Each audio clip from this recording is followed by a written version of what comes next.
This is Retro Sports Radio. Visit RetroSeasons.com for more sports history. On December 14th, 1975, the Miami Dolphins faced the Baltimore Colts at Memorial Stadium in Baltimore during Week 13 of the 1975 NFL season. In this AFC East matchup, the first-place Dolphins, led by veteran head coach Don Shula, faced off against the second-place Colts, led by Ted Marchibroda in his first year as a coach. This is the local Baltimore radio broadcast featuring announcers Chuck Thompson and Vince Bagley. Washington. And today the Dolphins meet the Colts at Memorial Stadium in Baltimore. And in just a moment, we'll be joining Colt broadcasters Chuck Thompson and Vince Bagley for the description of today's game. A reminder, this broadcast is authorized under rights granted by the Dolphins, Colts, and the NFL, and is intended solely for the entertainment of the AFRTS listening audience. Any publication, rebroadcast, or other use of the descriptions and accounts of this game without the express written permission of the Dolphins, the Colts, and the National Football League is prohibited. And a titanic battle expected today. A win by the Baltimore Colts, the big surprise of the NFL this season, brings them into a tie with the Miami Dolphins for first place in the American Football Conference Eastern Division. Then all they'd need is a victory next week to cop the title. Let's go join Chuck Thompson at Memorial Stadium.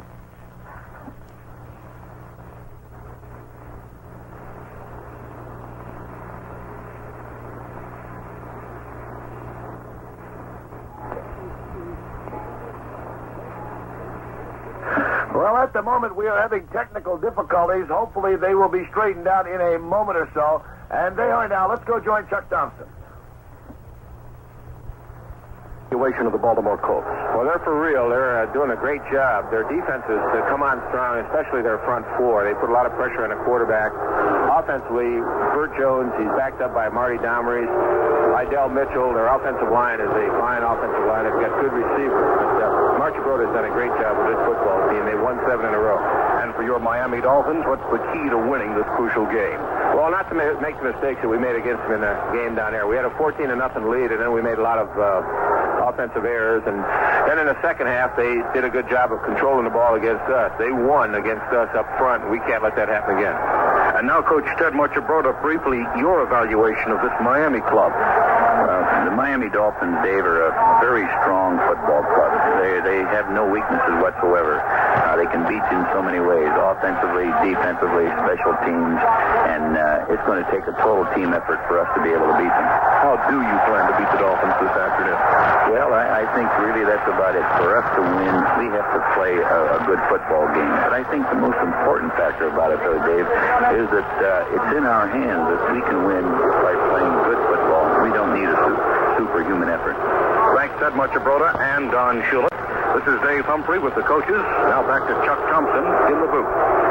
Thank you very much, Dave, and thank you, coaches Shula and Marchibroda. Vince Bagley with Chuck Thompson at Memorial Stadium in Baltimore, and along with our sizable Colt network this afternoon, Vince, we're indeed very proud and privileged to be able to broadcast for the American Forces Network all around the world. Better than 300 stations will be hearing our broadcast this afternoon.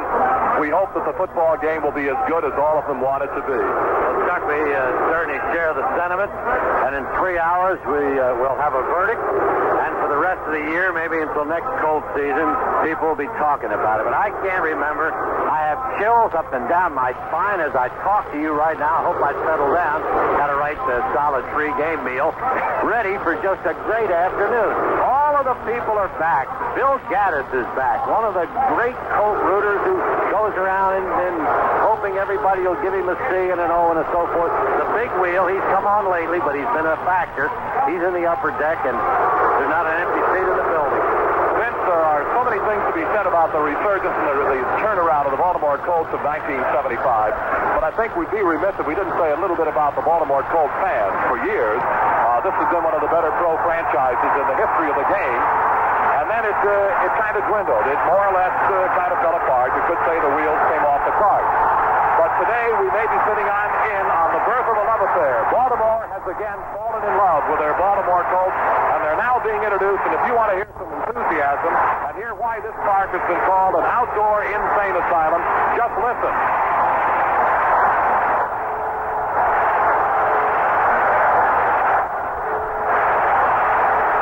The Baltimore Colts, young, very, very well coached, have come of age. This is not a fluke football team. They did not accidentally put together 7 games in a row victoriously.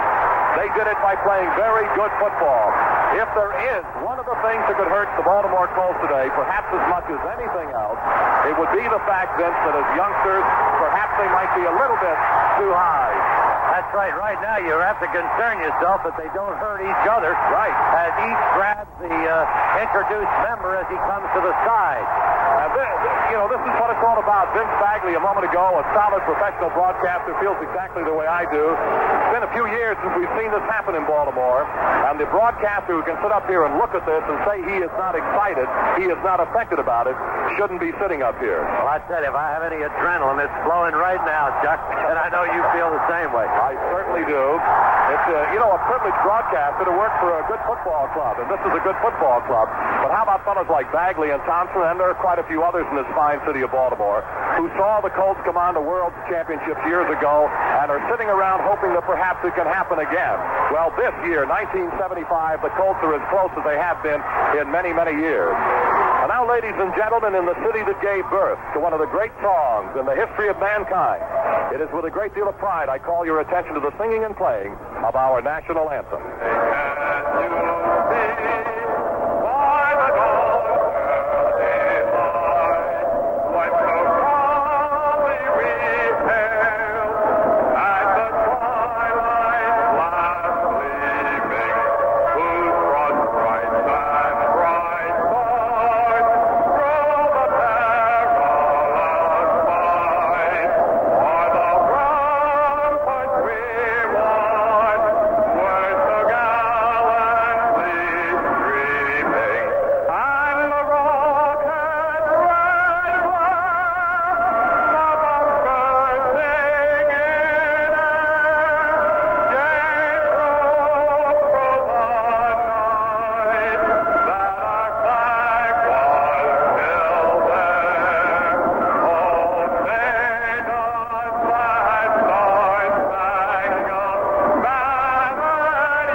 Kickoff in just 1 minute.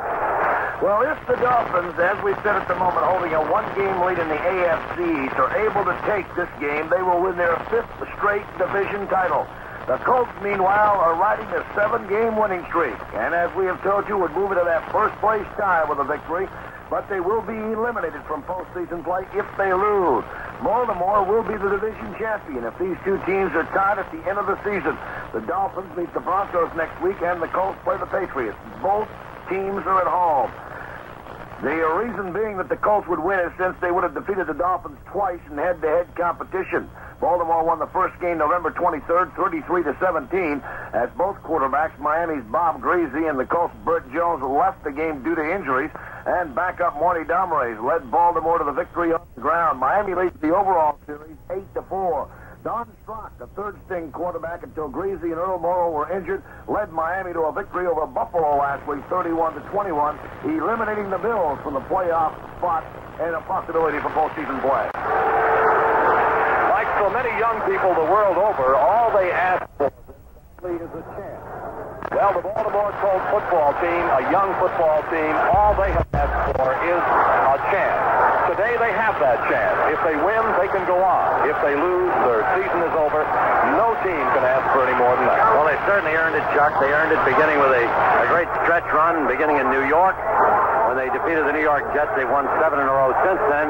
They won the toss in the 13th meeting between these two teams. They will receive, I thought maybe, Chuck, in this kind of a tense ball game, they'd give the ball up first of all to let Miami make a mistake, settle themselves, but that gives them possession, and they don't want that.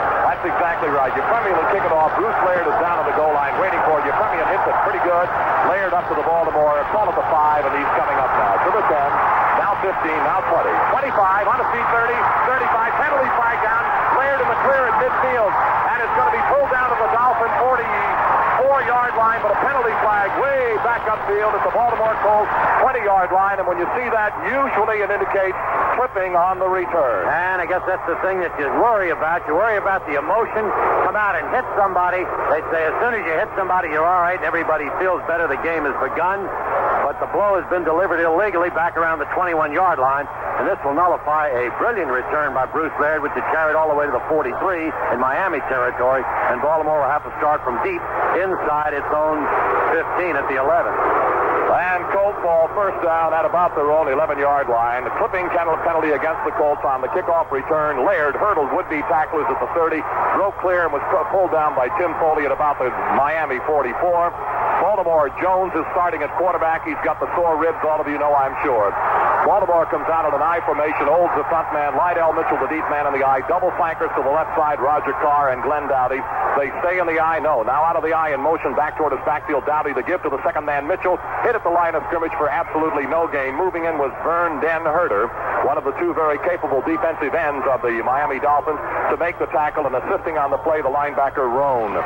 We noticed the pluggers, which they call those linebackers, lined up, Chuck, directly behind the down lineman. Now, maybe that was just for that play, but it's tough to tell. They can stunt really off the down lineman and make it difficult for your blocking assignment. Let's see if they stack that way this time. Against the Bills, the Dolphins used a 3-man set, a 4-man set, and a 5-man set defensively.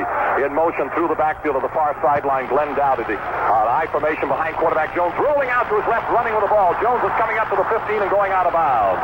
Bert Jones, I'm not sure the play was designed that way, but he just turned and rolled to the left and came up to about the 15-yard line, and the Colts are coming up to one of those big third downers. He came off the weak side. I kind of think it was designed, Chuck, and yet they don't want Bert running around out there. He was running for the sideline, and the blocker upfield, Dowdy, I guess the wide man, delivered a block as if he knew what he was doing from the outset of the play, so I think they had it figured out that way. Perhaps they were just advertising a little bit. Miami, don't go to sleep. This fella can still run. Third down 5. Baltimore at their own 14.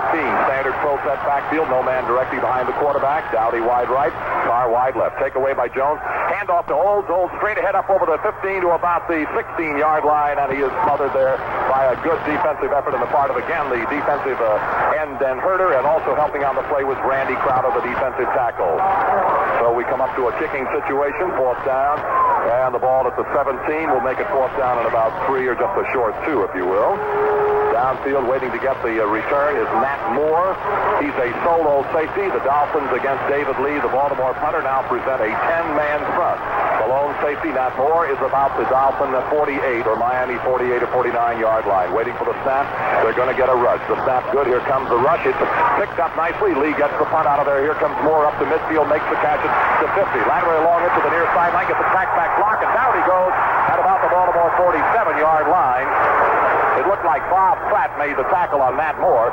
David Lee had to hurry his kick because booming in there very quickly was Ernie Roan, and Roan was picked up at the last moment, Vince, or he might have blocked the Lee punt. Yes, indeed he was. He had good penetration and picked off by Stan White and taken out just at the last moment. Well, if there's something that Baltimore has really reason to be very, very proud of, it's their defensive unit, and they're now on field against the Miami Dolphins.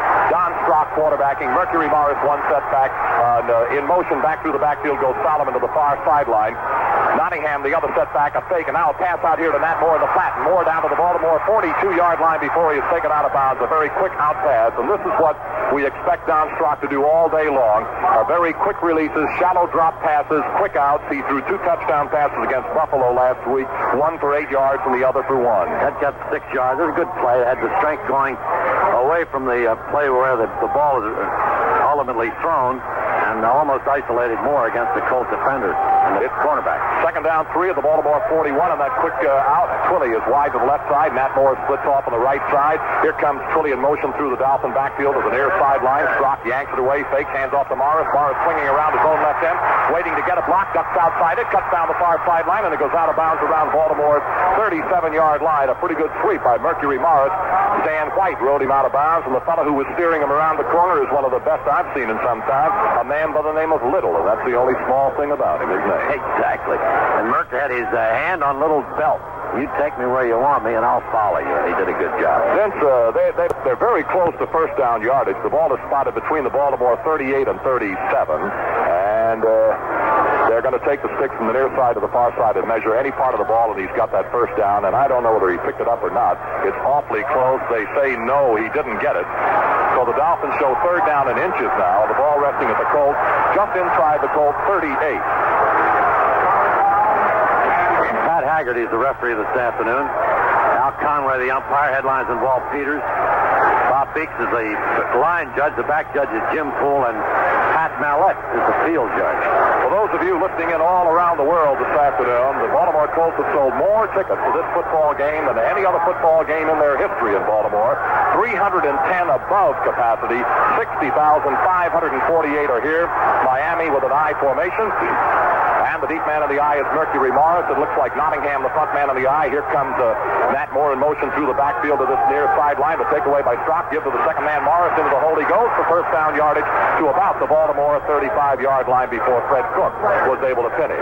This afternoon, Vince, there are many factors that will, eventually figure into the outcome of this ball game. But I think one of the most important features of the game will be the Miami offensive line against the Baltimore defensive line. Absolutely. Miami's been given good field position by the clipping penalty, and then the fact that Miami dug in and held them. But here they are digging at the 35-yard line. And again, an I formation, fully wide to the right of it. A front man on the I, Nottingham. Deep man, Merc Morris. Don Strock quarterbacking. He rolls back, fakes, wants to throw. Blitz coming. Gets rid of his pass and is hit while doing so. It is intercepted by Lloyd Mumford of the Baltimore Colts in the end zone. Mumford intercepted what was intended for Curry.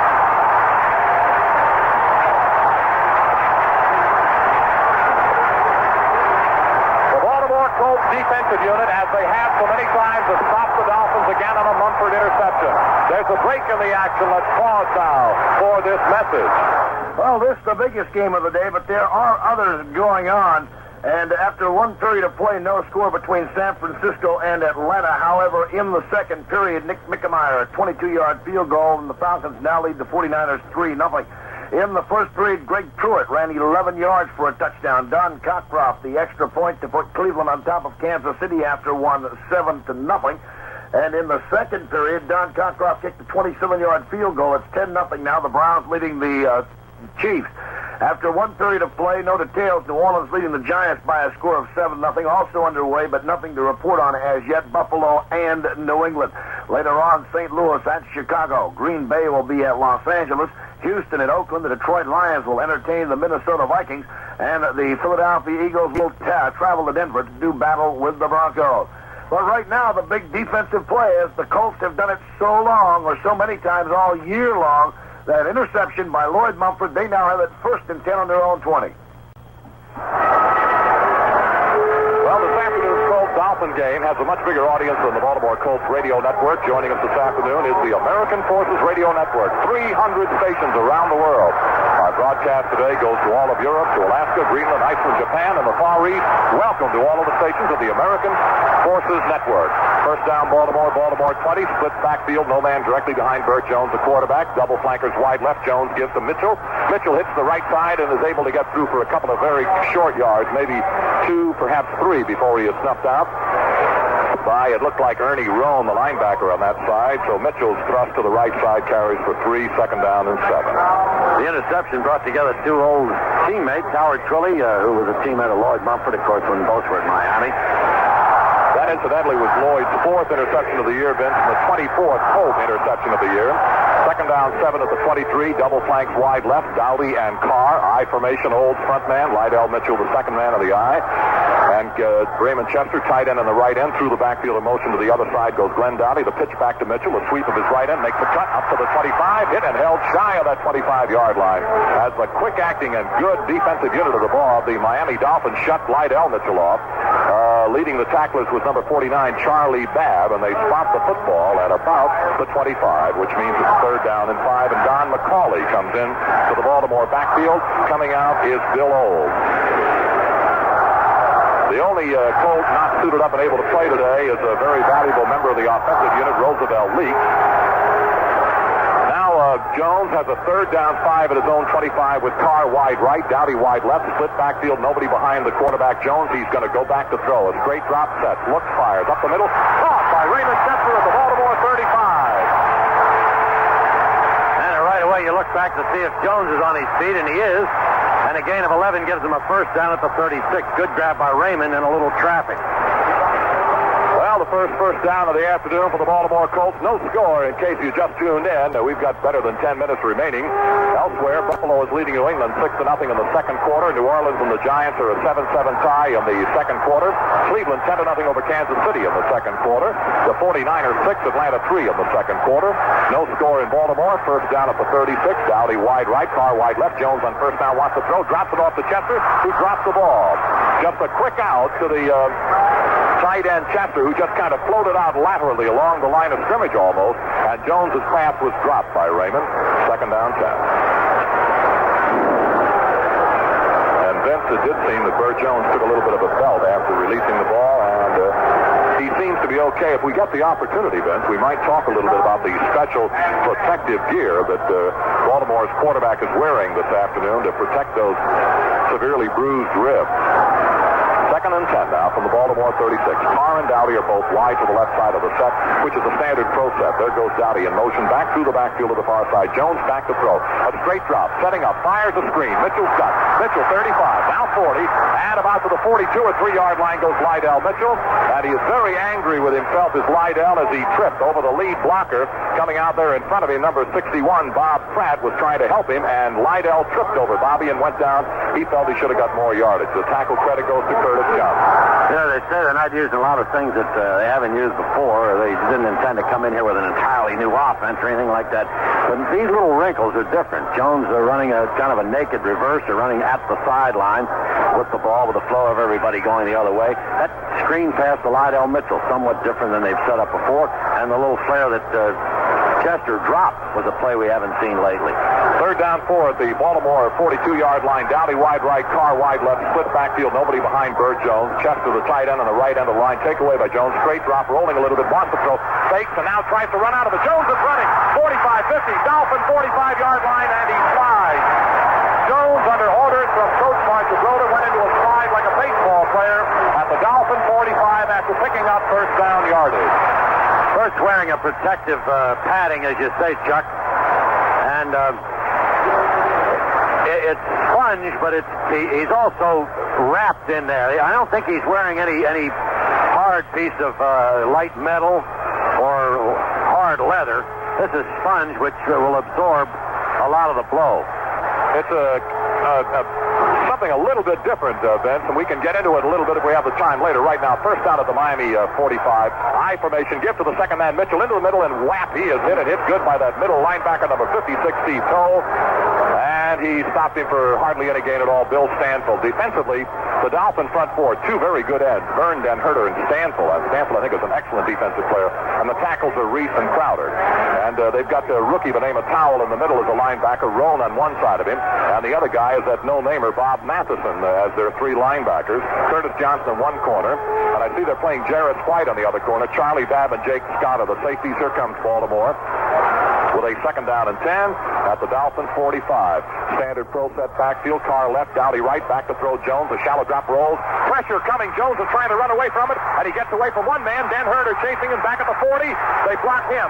He's up over the 50 as Jones is still on his feet at the 45, and down he goes. So Jones, who rolled all the way back to the Baltimore 35, then was able to run it back up to the line of scrimmage, which is the Dolphin 45-yard line. Jones in plenty of trouble, and all week long, Vince Bagley and yours truly have been reading in the Baltimore papers about the rib injury to Jones, and the one thing it would not affect would be his passing, but most definitely it was said he would not be able to run this week. He ran 40 yards that time for no gain, but he did go down without a blow. The thing is, Chuck, if he gets hit in the shoulder, it still jars his ribs. If he gets hit on the right side, it hurts on the left, where the problem exists. That's the way your rib cage is constructed. We've said it before, and I'm sure everybody in the listening audience has known somebody or heard of somebody at one time or another who has said that the good pros, the really good ones, are the guys who have that ability to play hurt. Jones back to throw, 3rd and 10. Setting, fires outside to Mitchell. Mitchell down to the Dolphin 40 and is racing for first down yardage. He goes out of bounds around the Dolphin 36, 37-yard line, and not enough for a first down. Mitchell on a little bit of a flare took the pass from Jones, and I don't think he got first down yardage. It's a little difficult for field goal distance. McCauley's coming in. Jimmy Kennedy's coming in. They're blockers in short yardage. This is a kind of a chancy play, Chuck. 4th and 2 at the 37. But I think they're going for it. A little while ago, the Dolphins had 1st and 10 at the Colt 48 after a punt. If they pick up the ball now, they could, if they don't get the first down, it'll be Dolphin ball, 1st and 10 at the Dolphin 37. And the Colts are going to go for the first down. And they come in with a standard throw set backfield. We got Lydell Mitchell, and make it Don McCauley, one of the setbacks, along behind the quarterback, Bert Jones, waiting for the takeaway. A long count by Jones. He turns, gives to Olds. Olds off the left side, and I don't think he got it. Olds on a veer straight ahead off the left side. Did not pick up first down yardage, and the Dolphins will take over first down at about the Dolphin 36. And there is a timeout here in Baltimore. We'll be back in 60 seconds. Couple of other scores in the second period. Del Williams, a 4-yard touchdown run. The extra point attempt by Steve Mickemeyer blocked, and San Francisco now leading Atlanta 6-3. First period, Jones, a 16-yard touchdown pass from Jim Hart. The Cardinals trying to clinch the NFC East, lead the Bears 7-0. The American Football Conference, winner of the last 3 Super Bowls and 6 of the last 7, has added a second straight victory in National Football League inter-conference competition in its 2 consecutive triumphs in preseason play. Going into the 13th week of the NFL season with only 4 more inter-conference games to be played, the AFC maintains a clinching 22-14 margin in the annual 40-game competition. In the 6 years of inter-conference games since the merger was completed for the 1970 realignment, the NFC still holds a 119-111-6 edge with 4 games to go in 75. But the AFC has won the competition 3 of the last 4 times. One year, 1973, it ended in a tie. The NFC dominated the first 2 seasons in 70 and 1971. Today's broadcast is presented by authority of the National Football League Baltimore Colts. It is intended for the private use of our audience, and a rebroadcast of today's play-by-play without the written consent of the Baltimore Colts and Metro Media Incorporated is prohibited. Well, the Colts winning streak has now reached 7 games. That's the longest since 1970, and Vince, we know, maybe some in our audience do not know, that season, 1970, a regular season string of 7 straight was snapped by the Miami Dolphins. Knott has the split backfield. No man directly behind him. Knott gives to Mercury Morris, swings his own left end, cuts the corner into the open, and he's up on the 45 and pulled down at about the 47-yard line. Morris, with a good sweep outside, was finally hauled down by Jackie Wallace after he picks up a first down on a swing of his own left end. John Crittenden, before on the pregame show, Chuck, the kickoff show, said that Mercury is much more effective on AstroTurf. He really doesn't look as quick, even on that run where he made the 11-yard gain, to be as swift as he is on AstroTurf.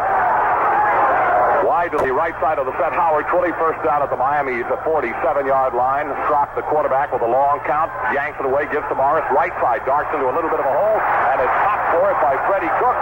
And down he goes at the line of scrimmage. Fred Cook, an outstanding young Baltimore defensive end, makes the tackle right along the line of scrimmage. So it's Dolphins second down, still 10, Dolphin 47. No score, 6 minutes remaining in the first quarter.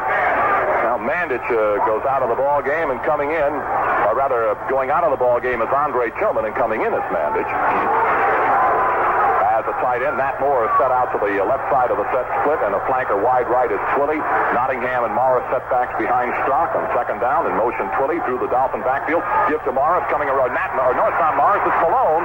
Malone around his own right end is knocked down at the Baltimore 48-yard line as Bruce Laird came up very quickly and made the tackle. And we weren't too sure how much we see of Benny Malone today. He's supposed to have an ankle problem, but he's one of those very, very deceptive type runners. He now leaves, and Bulash comes in. Solomon comes in.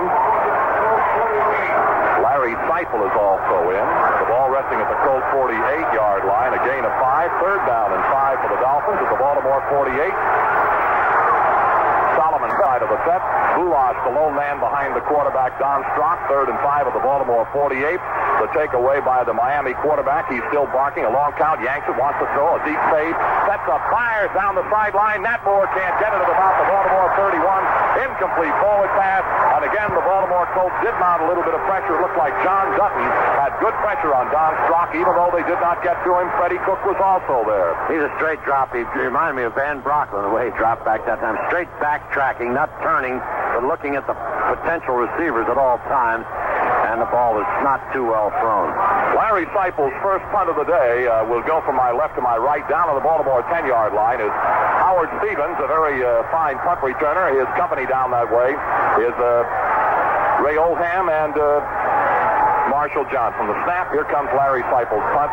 He hits it high and deep and ahead, angling for the far sideline. Stevens lets it roll. It bounces back upfield to the Baltimore 15, where it is down by one of the Miami Dolphins, Bruce Delia. And they're going to spot it down at about the Baltimore 15-yard line. And there is a timeout here in Baltimore with a score, the Dolphins nothing and the Colts nothing. Another score at Atlanta. Alfred Jenkins has got a 20-yard touchdown pass from Steve Bartkowski, and now in the second period, the Falcons have moved back ahead of San Francisco 10-6.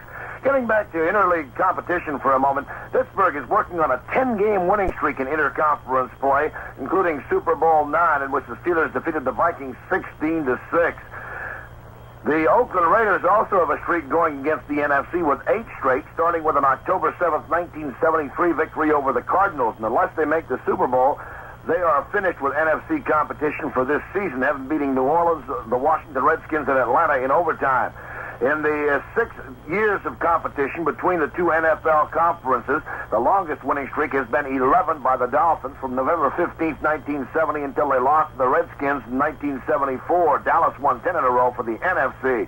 Houston never had beaten an NFC team, losing 11 in a row and managing only one tie until they defeated the Washington Redskins earlier this year, 13-10. 4:41 remaining in the first quarter. No score. Jones and the Colts start now from their own 14. I formation holds the front man, Lydell, the second man.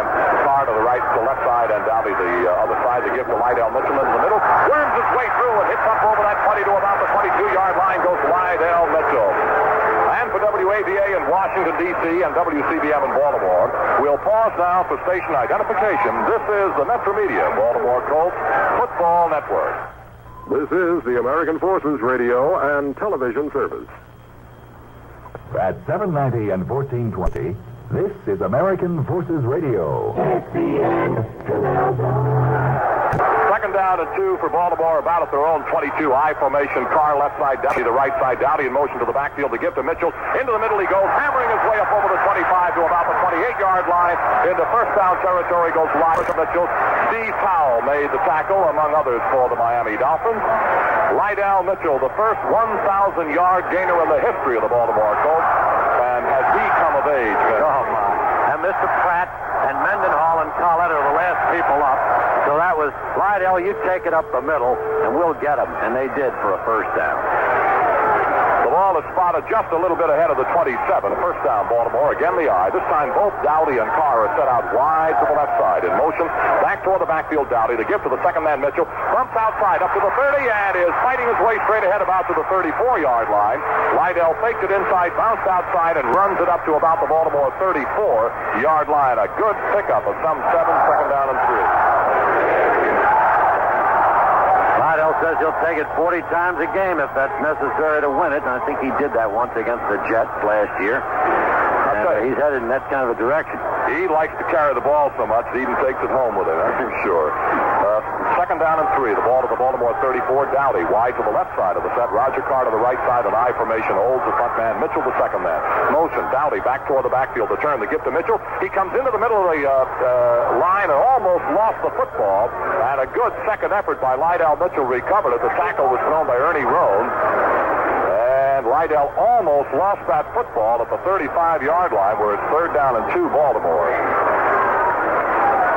They've got to get about to the 30, almost to the 38 in order to get a first down, so it's actually third down and 3. Don McCauley has gone in alongside of Lydell Mitchell in that Baltimore Colts backfield. They're in the split. No man directly behind the quarterback, waiting for the takeaway by Jones. He wants to throw on third down. A fake, another throw. It is incomplete, intending for Don McCauley. Covering on the play was the linebacker Road, who got up looking all around to make sure there weren't any penalty markers dropped. Yeah, he tackled McCauley, but I think Mack had touched the ball trying to make a diving catch, so it was a legal play, and David Lee will get the kick with a little bit of space behind him this time. Last time he kicked it from near the end zone. And And waiting downfield at about the 20-yard line, again, is Nat Moore, the Miami Dolphin returner. David Lee will do the kicking for the Baltimore Colts. And again, the Dolphins will mount a rush. 10 men on the line, waiting for that snap from center, delivered by Forrest Blue. Still waiting for the snap. There it is. David Lee's got it. Here comes the rush. He got it out of there. And again, they almost blocked it. Nat coming to the near sideline. It goes out of bounds somewhere around the Miami 32 or 3-yard line. And the Dolphins go to work now again at their 30, call it the 33, if you will. And later scores, Vince, that are coming in. The Cardinals 7, the Bears nothing in the first quarter. Atlanta, and there's a rejuvenated football team, leading the 49ers 10-6 in the second quarter. The Giants and New Orleans in a 7-7 tie at half. Kansas City and Cleveland. Cleveland 10, Kansas City nothing at the half. All ready to go. Merck Morris, Nottingham, setbacks behind Don Strock. The give goes to Morris into the middle. He's through for a good gain up to about the 38-yard line, and maybe beyond that goes Mercury Morris. Fellow who great speed to get outside. This time ran it right down the throat and has been pulled down by the Baltimore Colts. Jim Chayunsky somewhere around the 38. Second down and 5.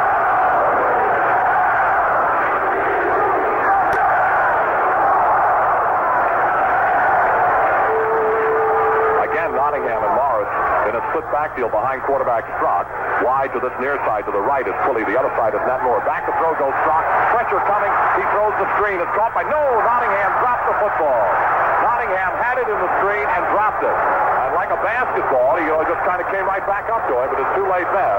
So Miami shows 3rd and 5 at their 38. No score. First quarter, a minute 22 remaining. Again, a lot of pressure that time, Chuck, but didn't prevent Strock from putting it where he wanted it, but not dribbled it, and that doesn't count. 3rd and 5 for the Miami Dolphins. They'll show us some different numbers in that backfield right now. Larry Seipel has come into the ball game. Nat Moore is in there. Bullock is in there. Solomon is also in there. They go to a double wing to the Dolphins. The only man behind the quarterback is Bullock. 3rd down, 5 from their own 38 in motion. Nat Moore. The give goes to Moore on a reverse coming around the own right side. He is swept outside. Mumford misses him, and then he is down. Mumford hit him a shot and knocked him off his pins as Ray Oldham missed him.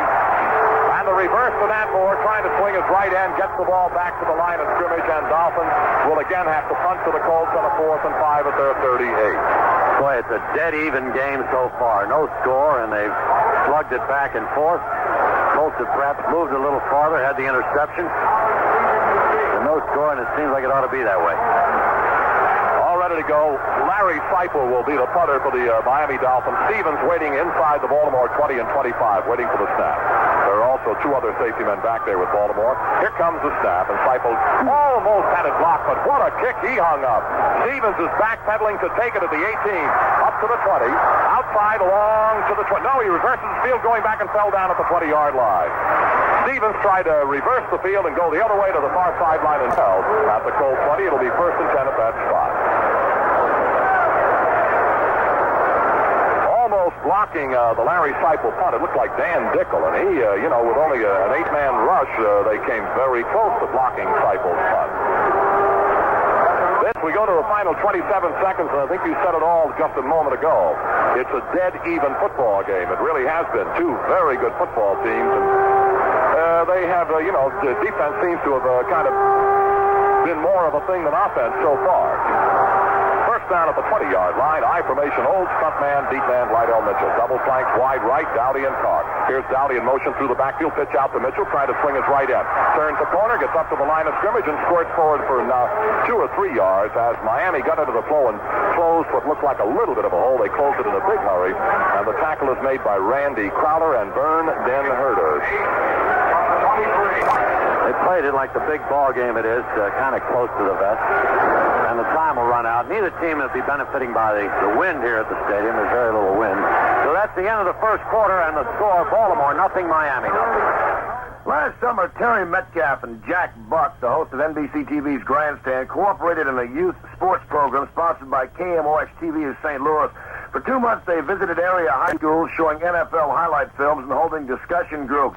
When asked why he thought this program was important, Metcalf said a high school student is at a stage where he's almost on his own, but not quite. It's the time in his life when he most needs a little direction. When I talked with them, I tried to relate my teen years to theirs. I tried to offer them some motivation. I talked about attitude and the desire to improve oneself.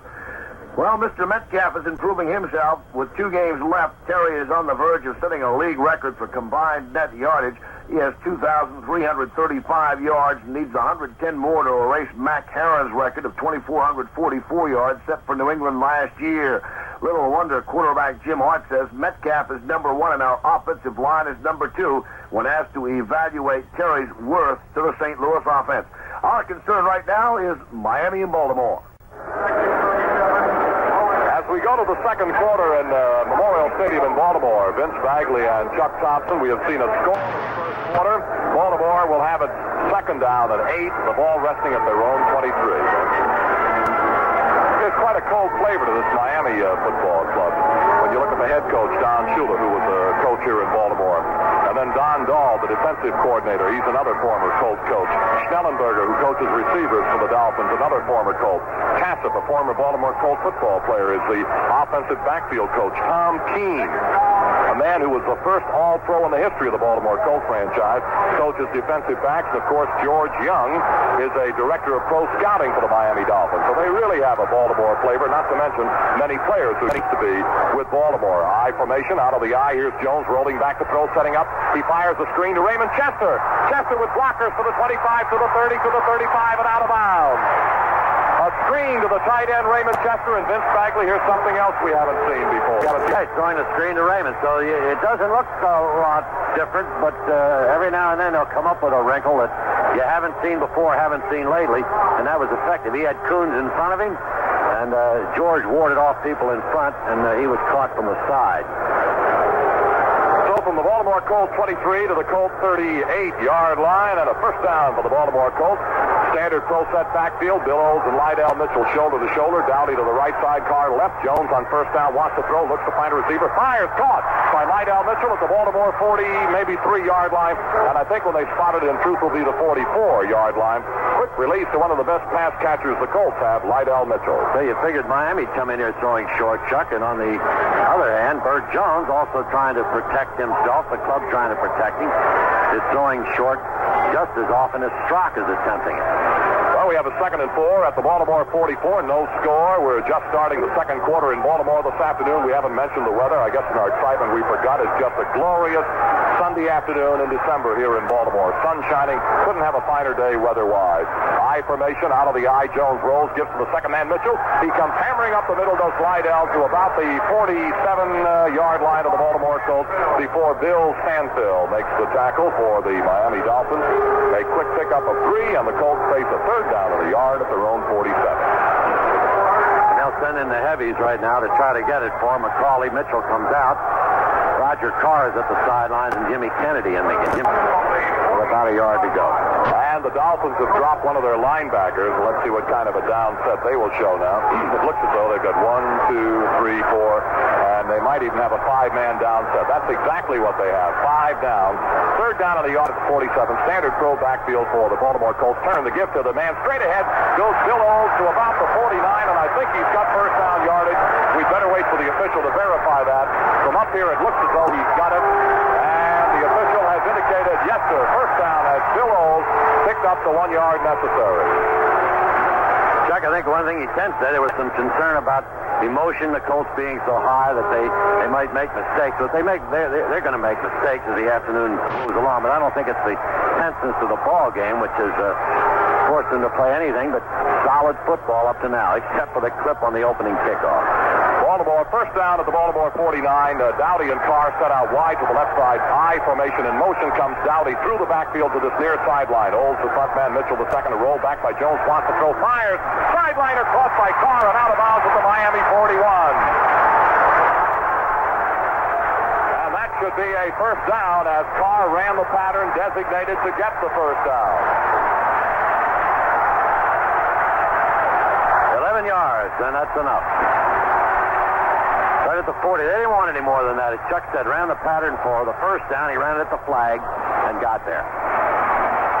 And Jones drilled it. Just inside. Yes, he has thrown the ball without any evidence of the rib problem. I'm sure it's probably hurt like that. What the heck? This opportunity, we may not face Jones again for some time. He's going to make the most of it. Baltimore with a first down at the Miami 41. I formation holds front man Mitchell, the second man. Hold on him. Here's the give coming on a reverse to Dowdy. Dowdy makes a move down to the 40, down to the 35 of the Miami Dolphins goes Glenn Dowdy. And I thought for a moment I saw motion, but what I saw was the step that Dowdy took to start back through the backfield to get the reverse. You look at the peripheral vision, and broadcasters have to have that. I thought I saw somebody on the Miami team move, and then Dowdy made the move, but as Chuck said, laterally or backwards to get into the flow to get the handoff. The gain is to the Dolphin 35-yard line where it is second down 4. Baltimore at that spot. I formation holds the front man. Mitchell the second man. No changes there. Dowdy is in motion toward the Colts backfield. The turn, the give to the second man Mitchell, and he is hit coming into the hole and may have picked up a yard as it looked as though that big number 74 defensive tackle Randy Crowder popped him into a pileup, and the job then was finished by the Miami Dolphins number 59 Doug Swift. They spot the ball just about at Miami's 34, a gain of a yard, 3rd and 3. You know, when you concentrate that blocking up front to blow people out directly in front of you, quick people like Swift and Matheson also in that play coming from the side, if they aren't deterred a little bit, they can get you. And that was that lateral pursuit, I think they coaches call it. 3rd and 3 at the Miami 34, wide to the left side, Carr to the right side, Dowdy, split backfield, nobody directly behind the quarterback. Jones back to throw. He sets up. Time, looking, now running. Jones in trouble. Looks to find a receiver. Now starts to run, gets the block, down to the 30. Out of bounds, he goes to the Miami 25. Bill Olds turned and delivered a heck of a block that enabled Burt Jones to run for the first down. Didn't he, though?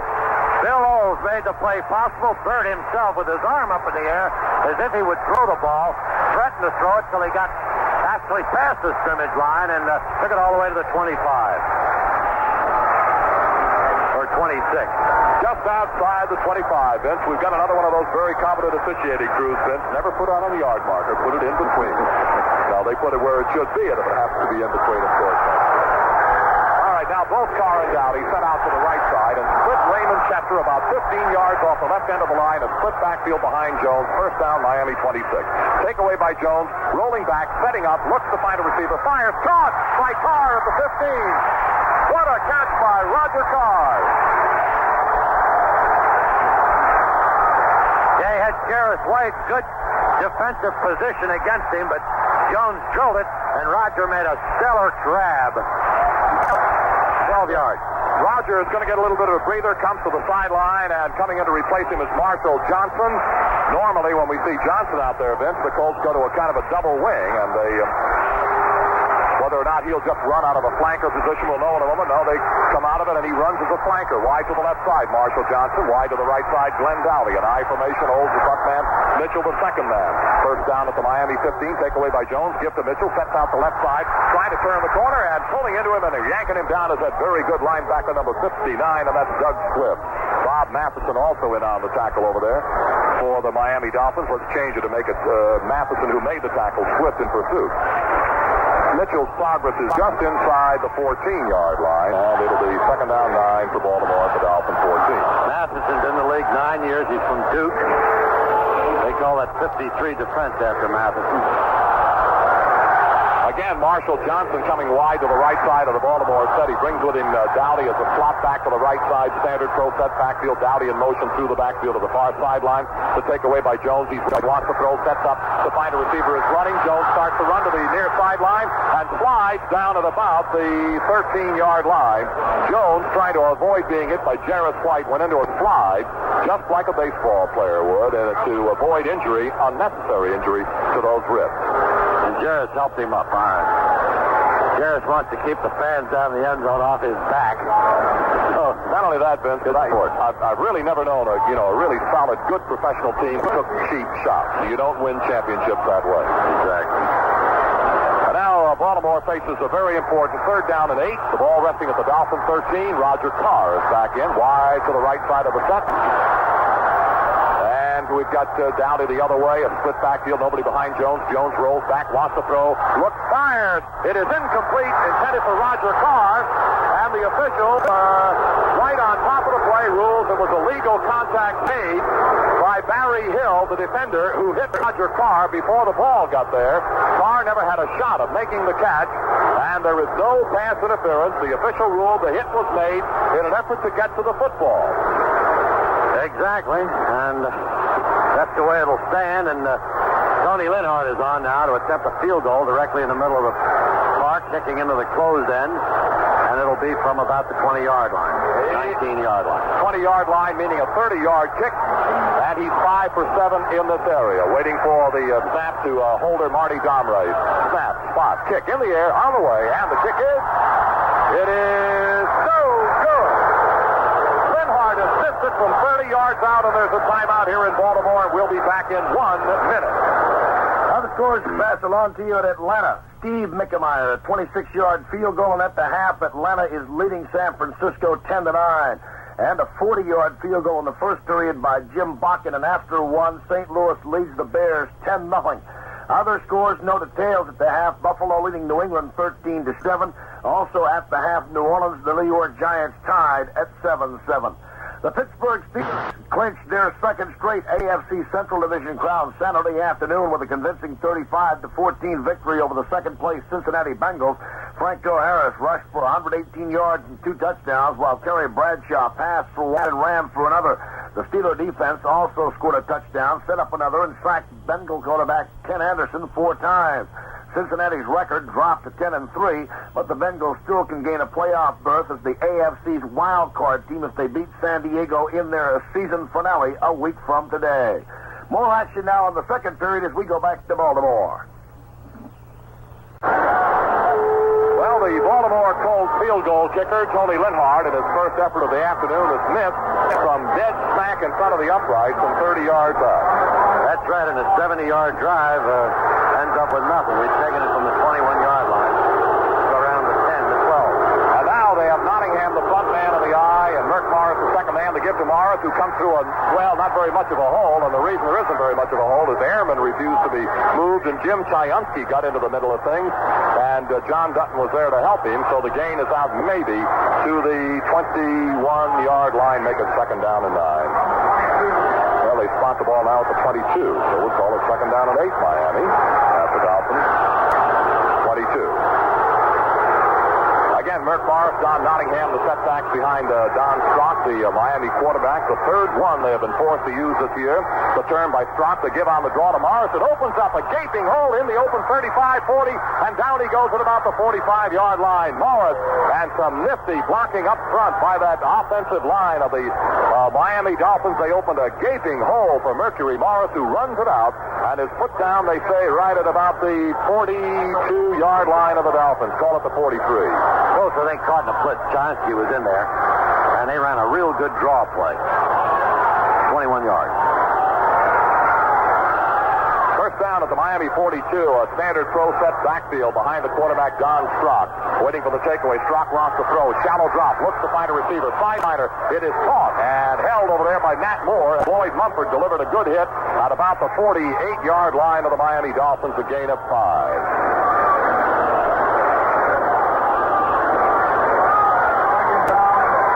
Down at about 5 for the Dolphins at their own 48, no score. The only scoring opportunity was just seconds ago, and the Colts tried a field goal from 30 yards out. Linhart missed it, and the Dolphins are under a head of steam right now, coming from their own 20 to their own 48, where it's second down and 5. Fully wide to the left side of the set.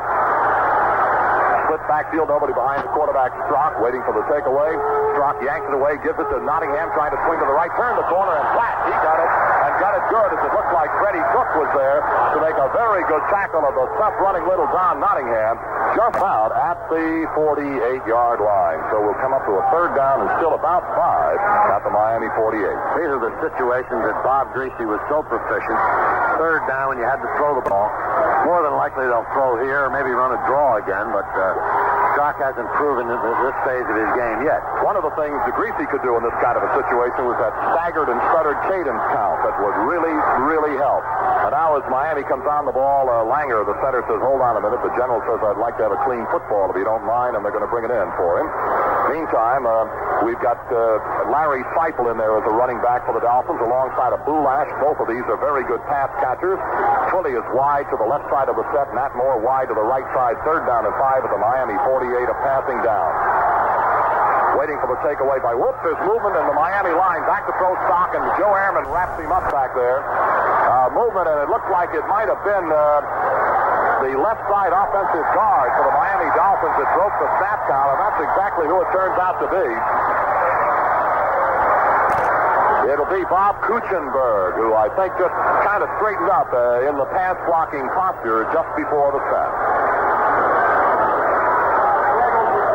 So there's a 5-yard walk-off back about to the 43-yard line, and it is a 3rd down and 10.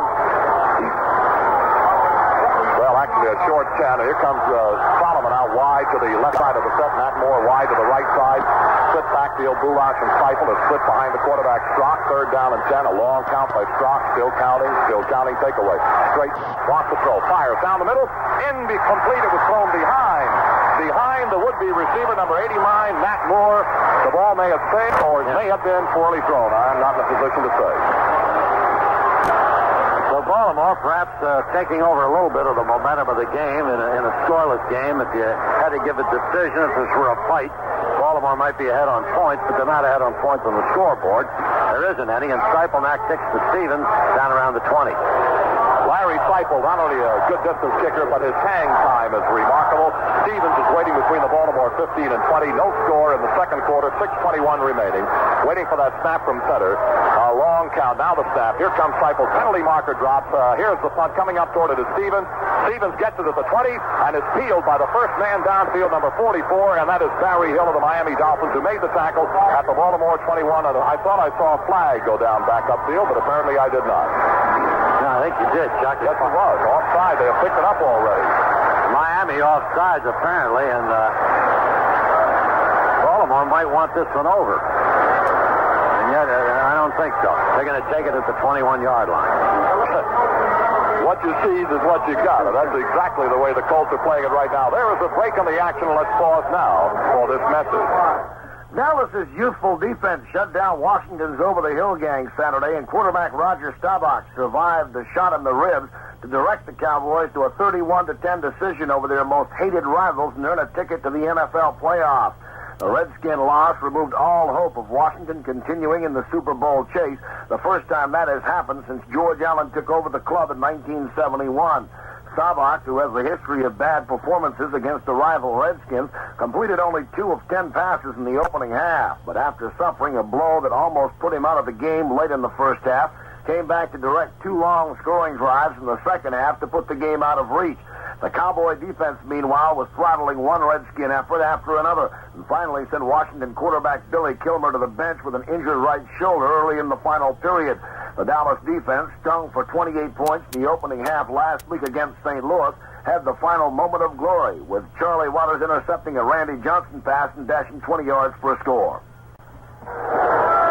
Scoreless game, 6:14 to go in the second period. Don't forget the locker room report after the game. We'll announce the outstanding Colts defensively and offensive players of the game, and both Colts received gift certificates from Hamburg. Hamburg, you got a All right, Vince, double flankers to the left side at the moment. Carr is set out there, and in the slot left is Dowdy. Split backfield, nobody behind the quarterback Jones, and here's the turn to give to Mitchell. Mitchell comes on a slant straight ahead to about the 24-yard line, where that real good Miami defense, led this time by defensive end Bill Stanfill, stand him up just about at the 25-yard line. A gain of 4, second down and 6.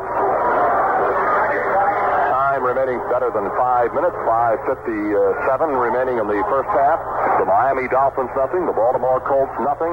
It's been, kind of a tough football game, and the offensive units have been dominated by the defensive units so far today.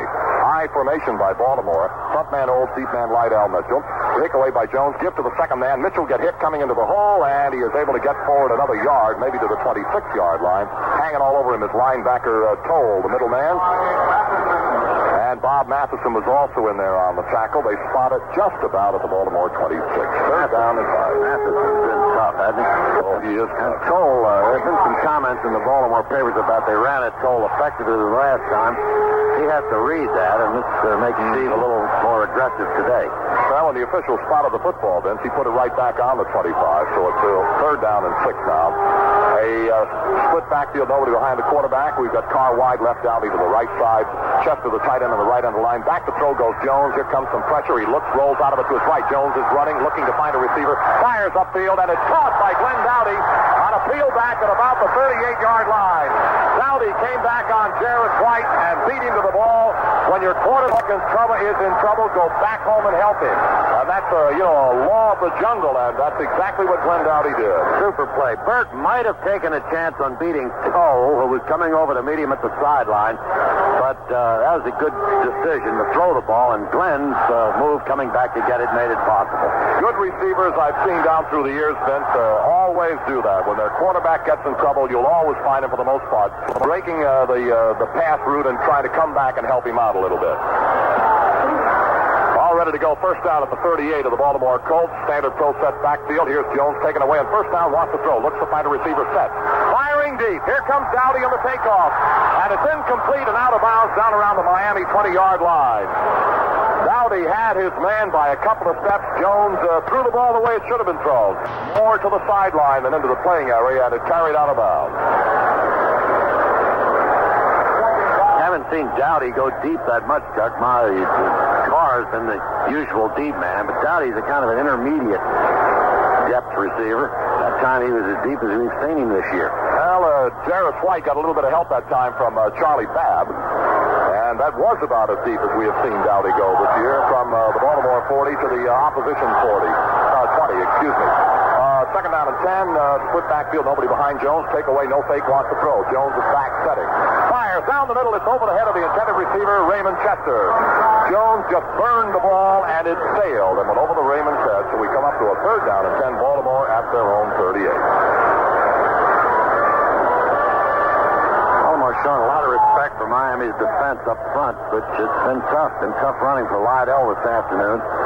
Have you had a chance, Vince, to watch on the passing plays the work of George Kuntz against that defensive end, Vern Den Herter? Yes, I have. As a matter of fact, not good pros really doing it. Right, not specifically, Chuck, but the whole line is giving Burt a lot of time. Good protection. All ready to go. Third down and 10 at the 38. Split backfield now. This passing down. Let's see what Jones and the Colts do about it. McCauley is in the backfield. Back to throw, Jones. A shallow drop. Look out, pressure. He ducks him. And Stanfield catches him from behind, and down he goes at about the Baltimore 33. If one doesn't get you, the other will. The first pressure was presented by number 74, Randy Crowder. Jones ducked him and got out of there, and then Stanfield caught him from behind, and Jones is perfectly all right. As he comes to the sideline, Baltimore now is in a punting situation with a fourth down at about 15. Punt returner this time is Nat Moore, and he's back at the Miami 20-yard line. Again, the Dolphins put 10 men up front. They have, every time David Lee has punted, they have had a 10-man rush. Waiting for the snap. It's okay. Here comes the rush, and David gets a heck of a good kick away deep to Nat Moore, waiting at about the 23. Along the 25 to the outside, and up the sideline, and out of bounds he goes, and the tackle was made by number 55, Dan Dickel of the Baltimore Colts, somewhere around the 28-yard line. Timeout here in Baltimore with a score. The Colts, nothing. The Dolphins, nothing. Sophomore running back Larry Collins scored 2 touchdowns as Texas A&I University defeated Salem College of West Virginia 37-0 in the 20th annual NAIA Championship Bowl. The victory in Gainesville, Texas was the 26th consecutive win for the Javelinas and gave them their 5th NAIA crown. Texas A&I finished with an unblemished 12-0 mark, while Salem fell to 11-1 on the season. The Javelinas scored 3 times in the opening half against the usually tough defense of the Tigers. In 11 games, Salem had allowed only a total of 19 points in the first half. Meanwhile, at Sacramento, California, Northern Michigan running back Randy Ari ran 68 yards for a touchdown on the first play from scrimmage of the second half Saturday, giving the Wildcats a 16-14 victory over Western Kentucky in the NCAA Division II championship in the Camellia Bowl. Ari, who carried 11 targets for 111 yards, took the handoff from quarterback Steve Mariucci and appeared tackled at the line of scrimmage, but he broke through and ran unhampered into the end zone. Well, Don Strock jumps into the offensive huddle of the Miami Dolphins, who go to work from their own 28-yard line. First down, about 3:20 remaining in the first half, but it's been absolutely zilch insofar as the scoreboard is concerned. Fully wide to the left side. Standard pro set backfield. Merck Morris and Don Nottingham behind Strock. Waiting for the take. Here's Twilly in motion through the backfield. The turn, the give goes to Nottingham. He comes off the left side and hammers his way up over the 35 to about the 36-yard line, where Jim Chionsky makes the tackle for the Baltimore Colts. For WEMD in Easton, Maryland, and all of our network stations, we'll pause now for station identification. This is the Metro Media Baltimore Colts Football Network. This is the American Forces Radio and Television Service. Nottingham setbacks on a second down and 2 at the Miami 36. Takeaway by Strock. Give to Nottingham off the right side. He hammers his way up over the 40 to the Miami 45-yard line. Just power running, straight veers right and left by Nottingham. That's picked up a first down for the Dolphins at their own 46. 8 yards and 2 on the first down and 10 on that one. And the Miami offensive line blowing the Colts out at this stage. Absolutely right. That more wide to the right side. To the left side is Howard Quilley. First down at the Miami 46. Strock looking over the Colts defensive unit. The rookie quarterback yanks it away. A shallow drop, wants to throw, fires quickly. He's got Matt Moore open at the Baltimore 40 to the Baltimore 35, down to the 30-yard line. Still on his feet, and down he goes at about the 30-yard line. The tackle made by Jackie Wallace. Matt Moore on a very quick in pattern made a good catch and an equally fine run. Miami first down at the Baltimore 30. There's the 2-minute warning with a score. The Colts nothing and Miami nothing. We'll be back in 60 seconds. Julian Corner of Lake Worth, Florida, shot a 200-point 70 Saturday to take a one-shot lead over Judy Rankin and Jane Blaylock in a wind-blown first round of the 36-hole Colgate Triple Crown of Golf in Palm Springs, California. Mrs. Connor had 3 birdies and a single bogey for her total of that 70 over a 6,511-yard Mission Hills Country Club course, the site of the Dinah Shore Winners Circle L PGA event held annually in April. Sandra Palmer, who captured this year's Dinah Shore Classic, and Joanna Worsham had 72s, while Pat Bradley, winner of the Colgate Far East event at Melbourne, Australia last weekend, was tied at 76 with Carol Mann and Joyce Kazmierski. Japan's Cheiko Higuchi was dead last in the field of 9 ladies. She had a 77. The Phoenix Roadrunners of the National Hockey League announced Saturday they have traded winger Peter McAmey to the San Diego Mariners for forward Dave Walter in a straight player transaction. With 2 minutes remaining, first half, by far the deepest Miami penetration of the day. First down, Baltimore 30-yard line. And here come the Dolphins, and that Colts defense is really hard pressed now to get the job done. Morris and Nottingham setbacks behind Strock, waiting for the Miami quarterback takeaway. Fakes hands off to Morris, swinging around his own right hand, makes the cut, and gets hit by Tom McLeod, and down he goes at about the 33-yard line. McLeod, the Colt linebacker, did a very good job penetrating, and then, as he always does, a one-on-one tackle for a loss of 3. He might be the best on the club at that stage, Chuck, one-on-one tackling. The Miami club threatening, as you said, the deepest they've been. Baltimore doesn't have the benefit of its crowd to help them in the open end. It's much more penetrating, the noise, when you get in the closed end. Again, Morris and Nottingham in a split backfield. Nobody directly behind the quarterback. 2nd and 13 at the Baltimore 33 right now, waiting for Strock's takeaway. He yanks without a bound. An inside handoff to Nottingham. Cuts the middle and fell down coming across the 30 and managed to pull his way to about the 28-yard line. Stan White held him there. Nottingham seemed to trip and pitch forward and is spotted. The ball is spotted just about at the 29. Jim Chionsky made the tackle. Miami take 3rd and 9. Timeout, Chuck. The first they've taken with 1:08 to go. Strock, I wouldn't imagine, is quite as proficient at using the clock as Greasy, who's one of the best in that business. Well, one of the things that we asked ourselves before today's ball game was whether or not the Baltimore Colts defensive front four that leads the National Football League in sacks with 55 would be able to make their presence felt against this rookie quarterback, Don Strock. Well, the answer is a very definite no. They have not yet been able to penetrate. The offensive unit of the Miami Dolphins, the offensive line, has more than contained the rush of the Baltimore Colts front four. They have, right, Chuck. Mostly he's been throwing short. The one time he threw long, it was picked off by Lloyd Mumford, so we did get some pressure that time, but they haven't been close to a sack. in the 6 or 7 times that he has thrown the ball. Seven attempts and 3 completions and no sacks. When play is resumed, we've got a third down and about 9. The ball resting. Well, they put the ball down at the 28-yard line, so it's third down and 8. And the ball at the Baltimore Colts 28-yard line. And we've got Ray Oldham on field. Middle linebacker Chayunsky is off. 5 defensive backs are on field. They come out into a passing formation, a double wing. The only man behind the quarterback, Bulash, waiting for Strock's takeaway for Miami. He's got, rolls back, wants to throw. Flag drops on the play, rolling to the right. Strock looking, now firing into the end zone. That ball is there, and it is an incomplete pass. He is out of the end zone. They rule he is out of the end zone when he caught the ball, and a penalty flag has also been dropped, and we'll see what this is all about. Chuck, that was a rather superb catch by Moore. Unfortunately out. I thought he had gotten his hands down, but Miami was illegally in motion prior to the snap, so he can't feel too bad about that. And he's practiced the dragging of the feet, as Mr. Moore, and he made an excellent grab. But the official right down there on the end line, just, right on top of the play, perfectly positioned, said, no catch, you're out. And the Colts declined the penalty, and it brings up 4th down and 8 from the 28, and let's see who's on field for it. It'll Yepremian. Darrow is on to try it. It'll be kicked from the 35, which means it's a 45-yard effort, and he is excellent, just excellent from these distances. Waiting for the snap, rifle to holder, pop, kick in the air on the way, and let's see whether it's good or not. No, it looks like he missed it. It came out wide to the left. The throw from the 45-yard field goal effort by Yepremian is wide to the left side of the upright. And these two good football teams, Vince, just keep hammering away without a score with only 55 seconds left in the half. Each has missed the opportunity to the field goal. This is more difficult than certainly Linhart's was. Baltimore gets the ball at the 28-yard line. John Crittenden told me before the game, Chuck, that Darrow psyched himself up. He doesn't like dirt fields off which to kick. But I'll tell you the truth, the field out there doesn't have much grass on it, so he didn't stub his foot going through it. He just missed it wide to the left.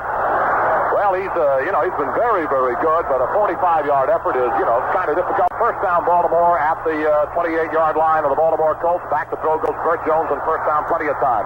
Going for broke. Here comes Glenn Dowdy. Incomplete at the Miami 20. Oh, what a bomb from Bert Jones to the intended receiver, Glenn Dowdy, and believe me, it was overthrown. Overthrown. Had to throw it 70 yards because it was somewhat diagonally from the middle of the field to the sideline, and it was overthrown 70 yards. So Glenn just couldn't get there. Roger Carr was streaking down the other side, Chuck, and he wasn't just running out there to keep somebody occupied. He might have been a receiver.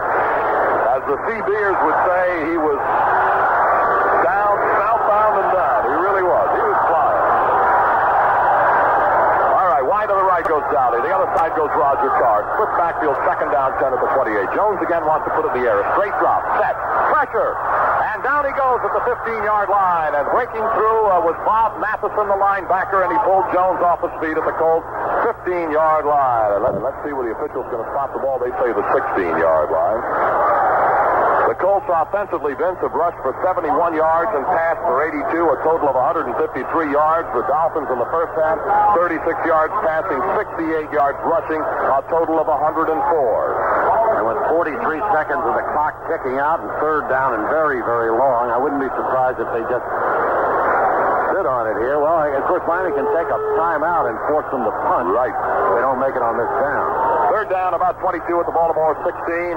Dowdy to the right side of the set, Carr to the left side of the set, waiting for Jones to take away from quarterback Mendenhall. He's got it. A straight drop, wants to throw.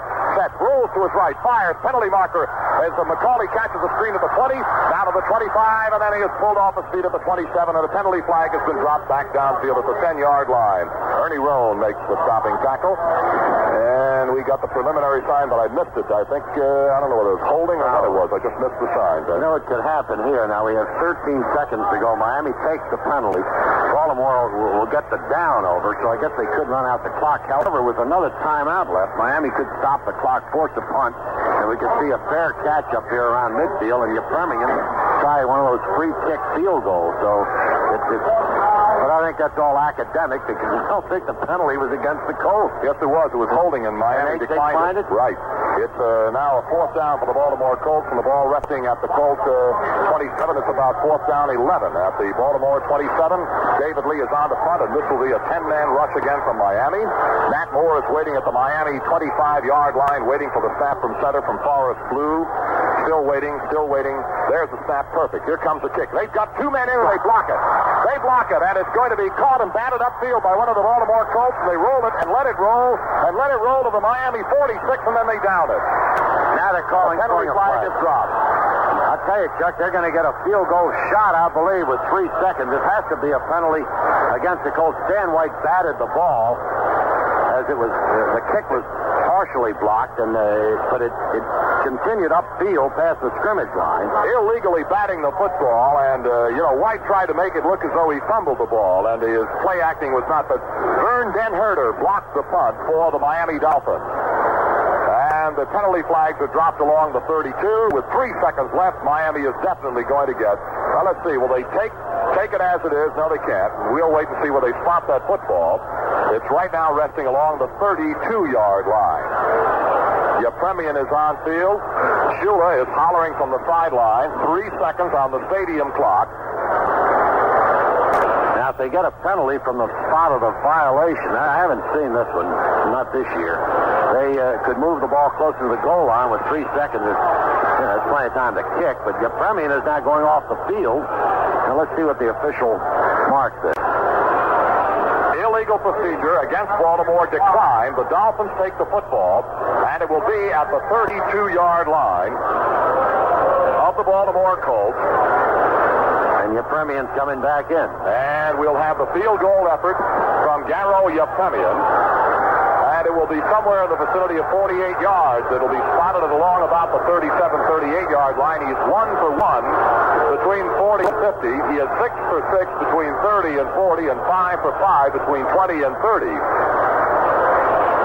Chuck, they're going to march off some more yardage, so it's not going to be this long. See, I thought they declined 15 yards. This is really going to hurt. Now he's right in the middle of the goal post, and he'll have about a 20, 35-yarder. Well, I thought they declined it. Now, if they declined it, that means that we punt it again. If they decline the penalty, if they accept the penalty, Baltimore will kick again. If they decline the penalty,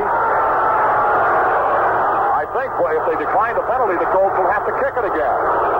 Okay, we don't have a kicker in there. Illegal procedure against the Colts of batting the ball. That's what Pat Haggerty is indicating up this way. He's the referee. But Miami has Yepremian in, and they're going to try a field goal from the 25-yard line.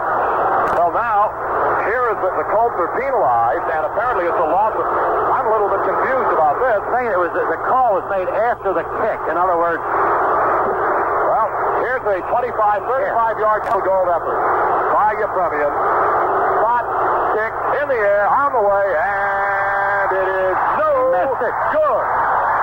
So maybe he can't kick off dirt. He didn't that time. Please believe it.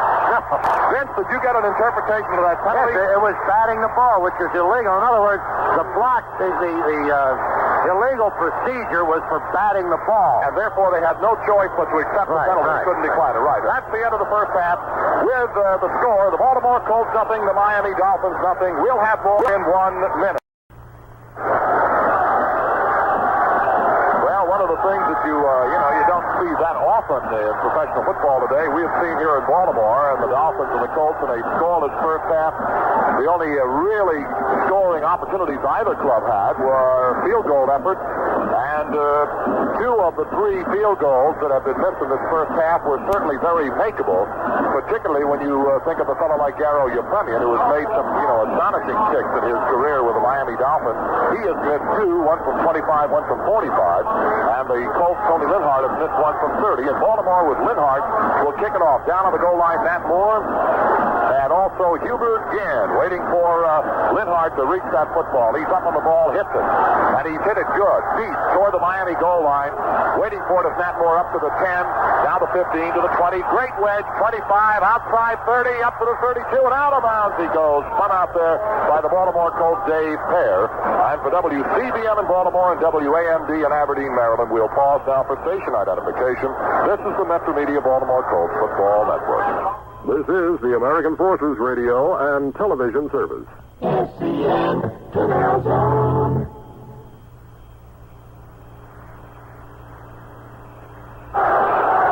Dolphin ball, first down, and the ball resting at the Miami 32-yard line.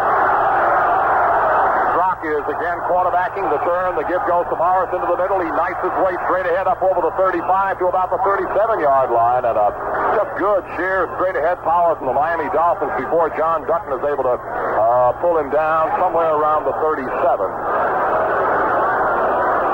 Mercury Morris, one of the more celebrated outside runners in the National Football League, doing a good bit of running right down the middle here against the Baltimore Colts. The second down and 5. The Dolphins have done this with alarming regularity today. At a first and 10, run it and come up second and 5 as they are right now. Nottingham and Morris set back behind the quarterback, Don Strock. In motion, Twilley. The give goes to Nottingham. Coming outside, shakes off one tackler and gets backed up at about the 40-yard line, maybe the 41-yard line. Bruce Laird, among other guys like Stan White in there on the hit. Also Nelson Muncie over there. They spotted just over the 40-yard line. Third down and a very short 2 for Miami at that spot. Twilley out, and the tight end comes in to replace him, the blocker. And as Chuck said, they've tried to make 5 or better on first, and they've done it a lot. They're raising some pressure off Strock, forcing him not to throw very much. Nottingham and Morris shoulder to shoulder and a standard throw set. Matt Moore shifts over to a wing on the right side of this Miami set. 3rd and 2 at the Miami 40 to Nottingham straight ahead. He's got the first down, battling his way forward to the Miami 44-yard line. Nottingham feels through a pretty good hole and is pulled down by John Dutton at the Miami 44 where it's first down. I don't think Strock's thrown on first, Chuck. Comes up in the middle of the field. He did on first, I think, when we had the interception. Miami had penetrated to the 35, but since then they've run the ball inside the tackles mostly on first down. Twilley is set out wide to the left side of the Miami set. Moore the other way, waiting for Don Strock to get that snap from Langer. Yanks it away. A shallow drop, wants to throw, fires outside. It is caught by Matt Moore, and down he goes with Mumford making the tackle at the Miami 48-yard line. And I'll tell you, there was a little feeling in there with Mumford and Moore. In front of the Miami bench, where he used to sit, Frank. He's happy to be here. Speaking of Matt Moore, let's take a look at the pass receiving. He caught 3 for 36 in the first half, the only Dolphin to catch any passes in the first half. Chester, Mitchell, Carr, Dowdy, and McCauley all calling for the Colts. No score in the third quarter. Early moment drop. Gives to Morris. A left-end sweep. He turns the corner and is hit at about the 50, falling forward to the Baltimore 49-yard line. It looks like Stan White, among others, along with Bruce Laird and the big guy John Dutton. And Morris has now come up to about the Baltimore 49-yard line. A gain of 3, 3rd and 3.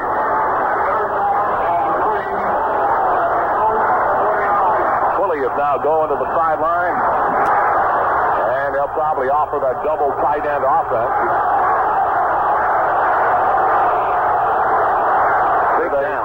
Third down, about 3. Nottingham and Morris, the setback behind quarterback Don Strock. Waiting for the takeaway. He fakes, hands off, wants to throw. A deep drop, set. Firing deep, all alone, and he can't get it as Mumford's broken up. Matt Moore was all alone, and Mumford came up and made a very good defensive play to stop the Dolphins on 3rd and 3. Super play, Chuck. Hit him at just the right time. It was the same kind of play that Miami's number 41, Jarris White, had made against Carr at the other end of the field. Perfect timing. Forcing a punt. And Seifel is on the punt, waiting at the 10-yard line. Howard Stevens, shallow safeties along the 25.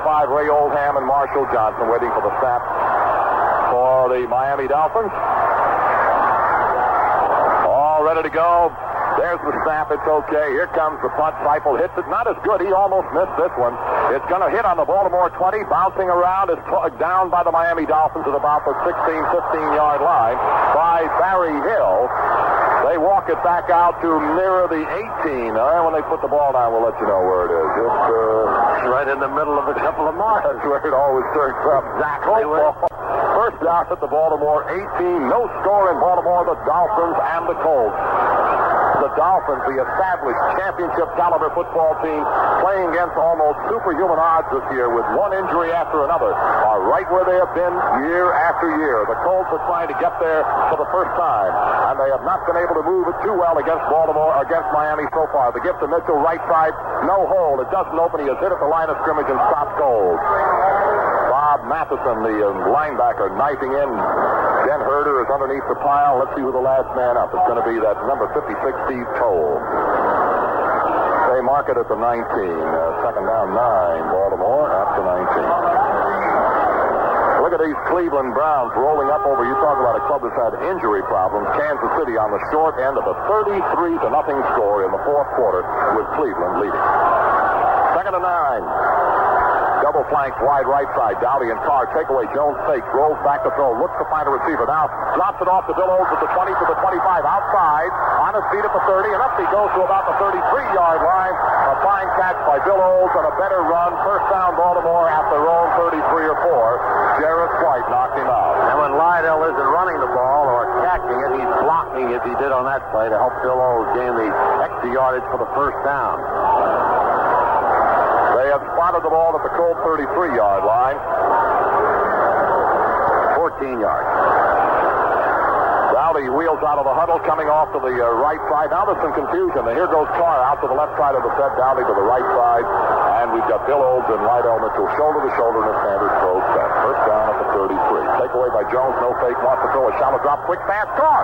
Dowdy dropped it after he caught the ball. They're fighting for possession, and it's going to be ruled dead. It is not going to be a caught pass, a completed pass. It will be an incompleted pass. Dowdy had it just for a split second, and the hit knocked him free of the football. Cole made it. Was it a hit? Oh, my. Cole hit him, and Cole hurts more than Dowdy. If a fellow's gait will tell you anything. Well, as Dowdy is the first guy to tell you, Vince, nobody ever told you it was going to be easy. Second down and 10 at the 33. Baltimore, nothing. Miami, nothing. We're in the third quarter. 10:52 remaining. A great day for a football game on the biggest crowd ever in Memorial Stadium's history to see a football game. 60,548. They oversold by 310.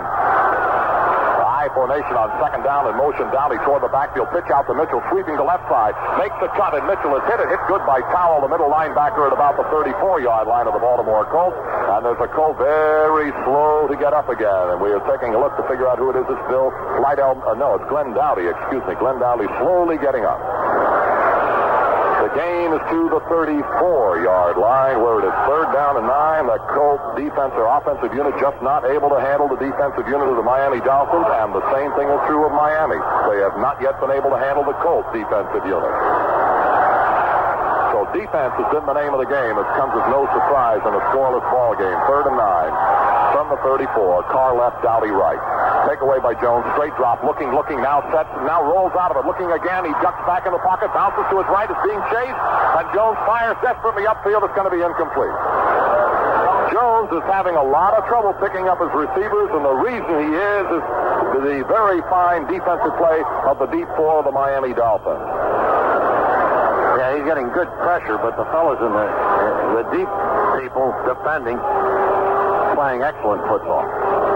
So we have to kick it, and they blocked it the last time Lee wanted. We're close a few other times. And for the first time today, Vince, They do not mount a 10-man rush. They have a return on to the Dolphins. Nat Moore in the middle of the triumvirate of safety men. Jake Scott on the near sideline. Charlie Babb on the far sideline, waiting for the snap to David Lee. Perfect. Now the punt. He takes his time, hits it end over end. Here comes Nat Moore up to the Dolphin 28. Fumbled it. Fighting for possession. He's got it. Bounces clear. Forward to the 30, to the 35, and out of bounds goes Nat Moore. And helping him up is Stan White, who was over there along with Nat to help knock him out of bounds. Moore a little slow getting up. He's all right. Stan said, everything's okay, kid. And there's a Baltimore Colt down on the field. And there is a break in the action, and we'll pause now for this message. A record 4 players were chosen from the Oklahoma Sooners for the All-America team named by the Walter Camp Foundation. That's the football foundation. Sooners placed 3 defensive stalwarts on the 24-man squad. They're end Jimbo Elrod, plus Leroy and Dewey Solomon. Offensive guard Terry Webb also was selected to the team. Of the 17 universities represented, only 4 other schools, Ohio State, Penn State, California, and Texas A&M, had more than 1 player chosen. The top-ranked Buckeyes placed 2-time Heisman Trophy winner Archie Griffin and defensive back Tim Fox on the squad. Linebacker Greg Buttle and kicker Chris Barr were chosen from the 8th-ranked Nittany Lions. Meanwhile, running back Chuck Muncie and wide receiver Steve Rivera were selected from 16th-ranked California, and the 6th-ranked Aggies were represented by linebacker Ed Simonini and defensive back Pat Thomas. The injured Baltimore Colt being helped to the sideline is Freddie Scott. It appears to be a leg hurt. Statistically, here's some information prepared by Tommy Davis about the Baltimore Colts defensive unit. They have shut out the opposition over 6 straight quarters, including the first half of today's game. Also have shut out their opponents in 10 of the last 12 quarters the Colts have played. They have shut out their opponents going all the way back to the second half of the Miami Dolphin game in Miami. First down, Miami at the Miami 37-yard line. Takeaway by Strachan. First down, wants to throw. Pressure coming. Throws to the screen man.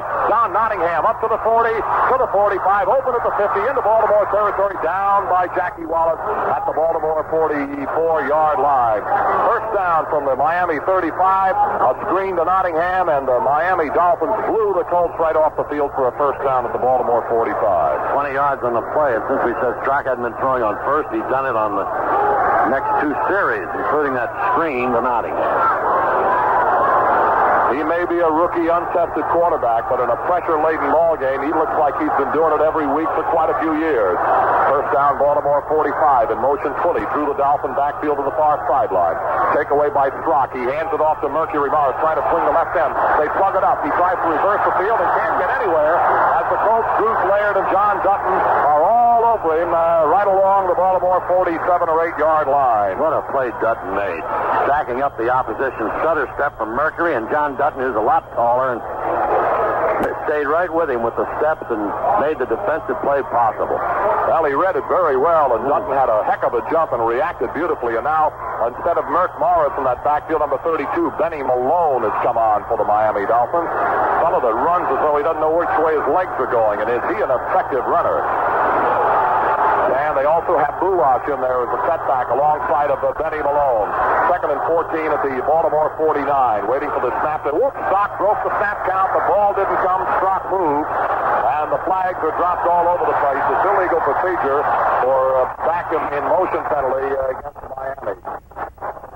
Must be kind of embarrassing, huh, Vince, to be in under center, give him the snap count, move away, and the ball's not there. Okay, well, 10 other guys were wrong, you have to figure. I guess so. Well, I guess that's the sort of thing that you get with timing. He hasn't been snapped the ball very long from Langer. He has played very well, though. Strock, the youngster from Virginia Polytechnic Institute. He really has. He's been just an outstanding quarterback in some very tough football games. Last week against Buffalo, this week against Baltimore. Second down and 19 at the Miami 46. Strock yanks it away. Wants to on the reverse. He gives it to Malone. Malone around the right end. Good blocking. And is hit by Malone by number 52, McLeod, and taken down right about at the Baltimore 48-yard line. Boy, that fellow's a good slashing type of a runner, is Benny Malone. He sure is, and those crazy legs of his. They spotted at the Baltimore Colts 48-yard line, and it is now third down and 13 for Miami. And in the early going of the second half, one of the more important plays facing the Baltimore defense, Mike Barnes drops out, and you add Ray Oldham. Sometimes the Colts drop a linebacker in this third and passing situation. Sometimes they drop a tackle. Now they've dropped to a linebacker. The Colts seem a little bit confused defensively momentarily. Now they're set. Third and 13 from the Baltimore 48. takeaway by Strock. A shallow drop. Quarterback draw. He runs it out of there. He's down to the 40. On his feet into the 30-yard line. And pulled down inside the Baltimore 30-yard line goes quarterback Don Strock. And what a heck of a call. A quarterback draw. And Strock runs for a first down inside the Baltimore 30. Fantastic call. Exactly. He called it. I mean, this wasn't a broken play. He ran a quarterback draw. Dropped back. Pressure was coming. Got between the initial people who were pressuring him and made a first down at the 29. And now back in that backfield again, Nottingham and Merck Morris wide to the left side, Twilly to the right side, Nat Moore. Strock fumbled the football, picked it up and starts running with it, and Freddie Cook eats him up, grabs the football, but it has been whistled dead, or has it? No, Miami still has the football. Freddie Cook searched the quarterback Strock, took the ball away from him, and the ball has been whistled dead prior to that event. Nobody can question that because only the guys in the field heard that whistle, so who can say what it was called dead? They gained a yard to boot. The Colts aren't complaining too much. Initial reaction was a little violent. But that's the second time in the last series of plays that the Dolphins have had just a little mix-up in their snap on the ball handling from their center and their quarterback Strock. Now they chase number 86, Freddie Solomon, wide to the right side of the set. We have again Nottingham and Morris. Here comes Solomon in motion through the Dolphin backfield to the near sideline. Strock takes it away without a fake. Rolls back, wants to throw, has time. Now rolls out, gets away from one man, gets away from a second, throws, and it's incomplete, intending for Solomon at about the 15-yard line of the Colts. Finally got a little pressure on quarterback Strock. Joe Ehrman and John Dutton were there, but they couldn't wrap him up. The Dolphins third down and 9 at the Colts 28.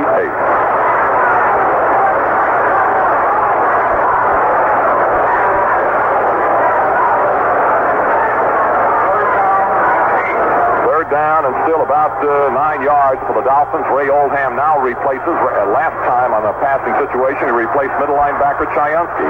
Or rather, he replaced Barnes, the defensive tackle. Now he replaces middle linebacker Chayunsky. Third down 9 at about the 28. Seifel is set out wide to this near sideline. Solomon the other way. The only man behind the quarterback is Gulach. Strock misses the snap count again, and the penalty flags are flopped. Are dropped all over the place, and again the Miami quarterback has had, this is the third time Vince he's had problems with the snap count and the snap from center to quarterback. Langer's just holding the ball. The center, Strock, is backing away, and as soon as he moves, the Colts blast in on him. And Langer has the ball, which means that Strock is not doesn't know the count that he has called. Well, these are the kind of mistakes that, can be very, very, very costly. I don't know whether crowd noise has any bearing on it. It could be. It's just the kind of a thing that is upsetting, and I'm sure the more often it happens to Strock, the more he thinks about it, the more difficult the situation becomes. 3rd and 14 at the Baltimore 33. Waiting for the snap from center to Don Strock again. He's got it this time. Back to throw. Pressure coming. Rolls to his left. Out of the clear. Sets up. And fires upfield. It's going to be incomplete. Larry Seifel dropped it at the Baltimore 18.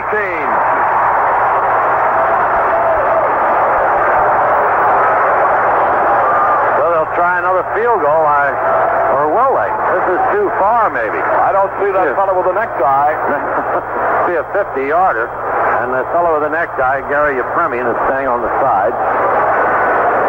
And on 4th down, I guess Seifel will try to put it in the corner. Well, let's see whether Mr. Seifel does what he did a couple of times in pressure football games in the past. Runs that football. Does he run that ball? You better believe he can run that football. Well, the wide people for us aren't aware of it. They're not looking at him anyway. Already, we're waiting for this punt if it develops, and it probably will. Stevens is very shallow. They figure that maybe he might want to run it. He waits for pressure. Now here comes his kick, angled to the near sideline. The Colts are going to let it hit. It hits and goes into the end zone. Colts will have a touchback and first down at their own 20-yard line. Hey, there's a timeout here in Baltimore. We'll be back in 60 seconds. Checking the scoreboard again, we have some more scores. Buffalo pouring it on New England now. Braxton going 1 yard for a touchdown. The extra point was good, 20-7. Then O.J. Simpson ran 63 yards. This is still in the third quarter. Extra point again was good. That made the score 27-7 Buffalo. And still yet in the fourth quarter, Morangi throws a touchdown pass to Hill of covering 41 yards. Again, the conversion was good. And in the fourth period, it's 34-7 Buffalo over New England. Now, at Atlanta, the Falcons have scored again. Francis, 31-yard pass from Standback. Extra point by Mickelmeyer, good. 31-9. Atlanta over the 49ers. This is in the fourth period. Halftime, St. Louis Cardinals 17 and the Chicago Bears nothing. Well, the punt from Larry Seifel intended for a coffin corner rolled in the end zone. Baltimore goes to work. First down at their 20-yard line. We have 6:39 remaining in the third quarter. No score. Mitchell and Old setbacks behind Jones. Double flank wide left. The give to Mitchell. Sweep on the right side. Fakes in, cuts out, and is caught and pulled down by the linebacker on that side, Doug Swift. And he may have lost a yard or two as Mitchell has not been able to get outside. You know, Chuck, the first time really he's tried to get outside, and they've had no success running straight at him where they had the success the earlier game in Miami. And I figured on first down, that time they'd take it inside or give the feeling that they were going inside, try to get him outside, and it was worse. 4 people tackled him. I'll tell you, that's a very well-schooled, experienced, solid defensive unit that the Miami Dolphins can show you. Now here's Dowdy in motion coming through the Colts backfield from the left side to the right side. Split backs, nobody behind Jones. Back to throw goes the Baltimore quarterback. Pressure coming, and he fires the screen to Bill Olds, and it's incomplete. They had a blitz on. Firing in was linebacker Doug Swift on Colts quarterback Burt Jones, and he hurried the screen pass. It goes incomplete, bringing up third down and 12. And do they screen their defenses, and do they screen that blitz? Oh, yeah. You talk about well-schooled.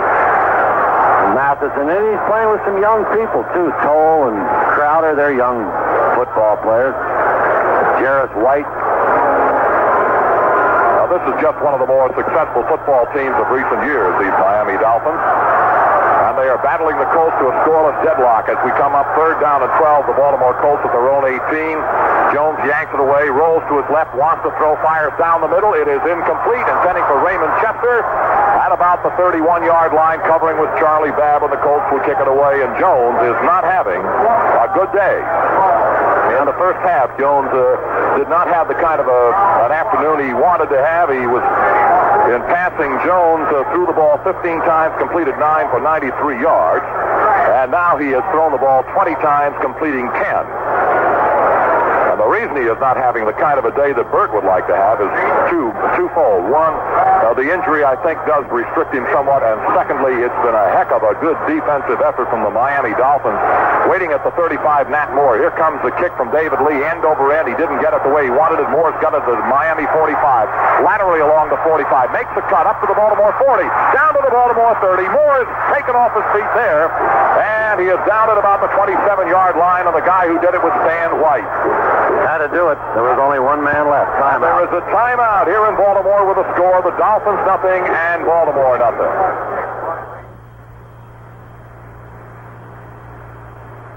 Other happenings in sports today. Marquette coach Al McGuire has insisted from the beginning of the college basketball season that Paul may be a sleeper in the Midwest this season. As it turned out, McGuire proved to be a good prophet.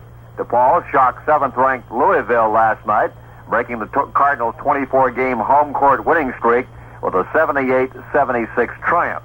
McGuire will get a chance to see DePaul close up early next year. The second-ranked Marquette Warriors visit DePaul next month, and the Chicago school travels to Milwaukee in February. In between, DePaul will test its giant killer ability against the Fighting Irish of Notre Dame. Here's how some of the top teams fared in basketball over the weekend. Number 1, Indiana beat Florida State 83-59, then won over Notre Dame 63-60. Marquette, number 2, as we said, beat Drake 80-58. Number 3, Maryland beat Boston University, and also Georgia Tech. Miami Dolphins, who have been in the Colts' backyard entirely of the second half, 5:34 remaining in the third. First down at the Colts 30 in motion 20 toward his own backfield. Strock gives to Nottingham, bursts off the left side on his hip, crossing the 25 and pulled down and held by Stan White. The attendance this afternoon is 60,548 sold. Those were tickets sold and distributed. In the ballpark, 59,398. That means we have 1,150 no-shows. To the 24-yard line, second down and 6. Miami at that spot at the Baltimore Colts 24-yard line. The takeaway, the gift to Nottingham, swings to his left, gets a block, and Stan White stacks him up, and down he goes at about the 24-yard line. Stan White just would not be taken out of the play and got the bowling ball and just stood him up, and he's a tough guy to take on 1-1. Met him chest to chest on that one, Chuck. Good center of gravity. Stan White's kind of stocky individual himself. Good play. It's a big play here. Every play's a big play. Scoreless game, 4:47 left, third period. You just can't count on your premium to continually miss field goals. That's all there is to it. Third down and 6 at the 24-yard line. Strock now comes around in a passing formation, a double wing. The only man behind the quarterback is Boulard. Strock takes it away, rolls back to throw, has plenty of time, fires his pass. It is caught between two Colt defenders, and the flag goes down. The man who caught him was Larry Seifel, and a penalty flag has been dropped to the 15-yard line. And we'll see what this is all about. The flag has been dropped. Seifel knifed between two Baltimore Colts defenders and made the catch. And the referee says interference, Baltimore. First down. The catch was made anyway, and there's no further damage, but the ball now to 17. They didn't prevent the catch for the interference. Deepest they've been. Well, it's just, it seems like it's only a matter of time. They've had it down on this end of the field throughout this third quarter, have the Dolphins, and have still not been able to score. To Bulas, down through the right side, all the way to the Baltimore 10-yard line goes Boo, and Bruce Laird is able to ride him down with Lloyd Mumford's help. That's about the Baltimore 10-yard line. And the defensive unit of the Baltimore Colts has been on the field for quite a little while here in this third quarter, and Miami is just bringing it to them. Second down and 3 now at the Baltimore 10-yard line. As they come out with Boulach and Merck Morris as setbacks behind the quarterback, Don Strock. Waiting for that takeaway. Strock's got it. Gives to Morris down the middle into the Baltimore 5, and he is held up the 5-yard line. But a first down and goal to go for the Dolphins at the Baltimore 5.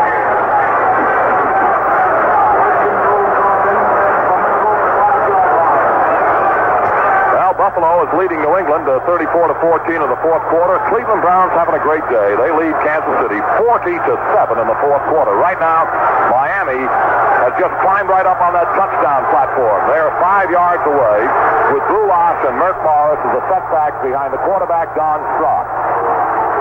Takeaway by Strock to Boulach, straight ahead, and he is held at about the 3-yard line. Nothing fancy, just a straight dive play from Boulach. 3 more pops, though. First down gains a couple. They put it on the 3, and they'll have goal to go on second. And here comes Nottingham in, and Boulach goes to the sideline. The ball spotted at about the Baltimore 4. Great punt returns by Nat Moore have kept this Miami Dolphins club on the cold end of the field all through this third quarter. Morris and Nottingham setback behind quarterback Strock. Second and goal to the Baltimore 4. Waiting for the takeaway. It goes to Morris, swinging to his right, makes his cut, hit at about the 2, and down he goes.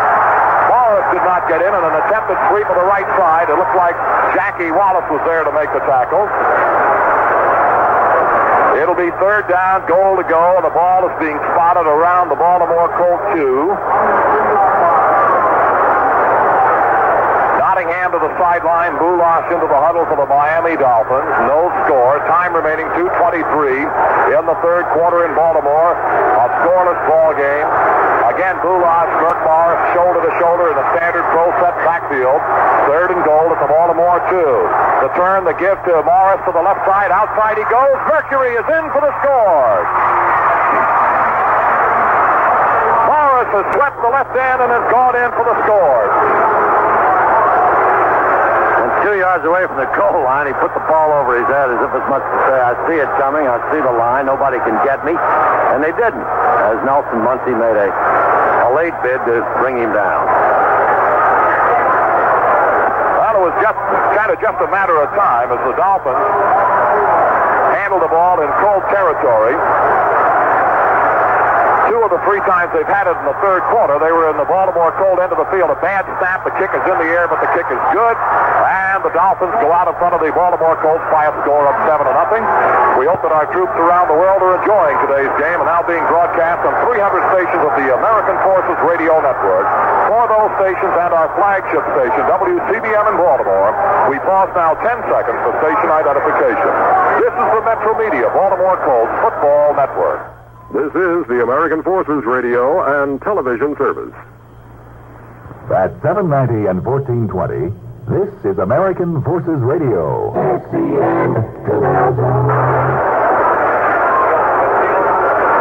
Well, we've got the punt returning of Nat Moore. I think is very, very important to this ball game so far. On the punt, when Baltimore came up 4th and 12 at their own 18, David Lee punted and Moore brought it all the way back to the Baltimore 28.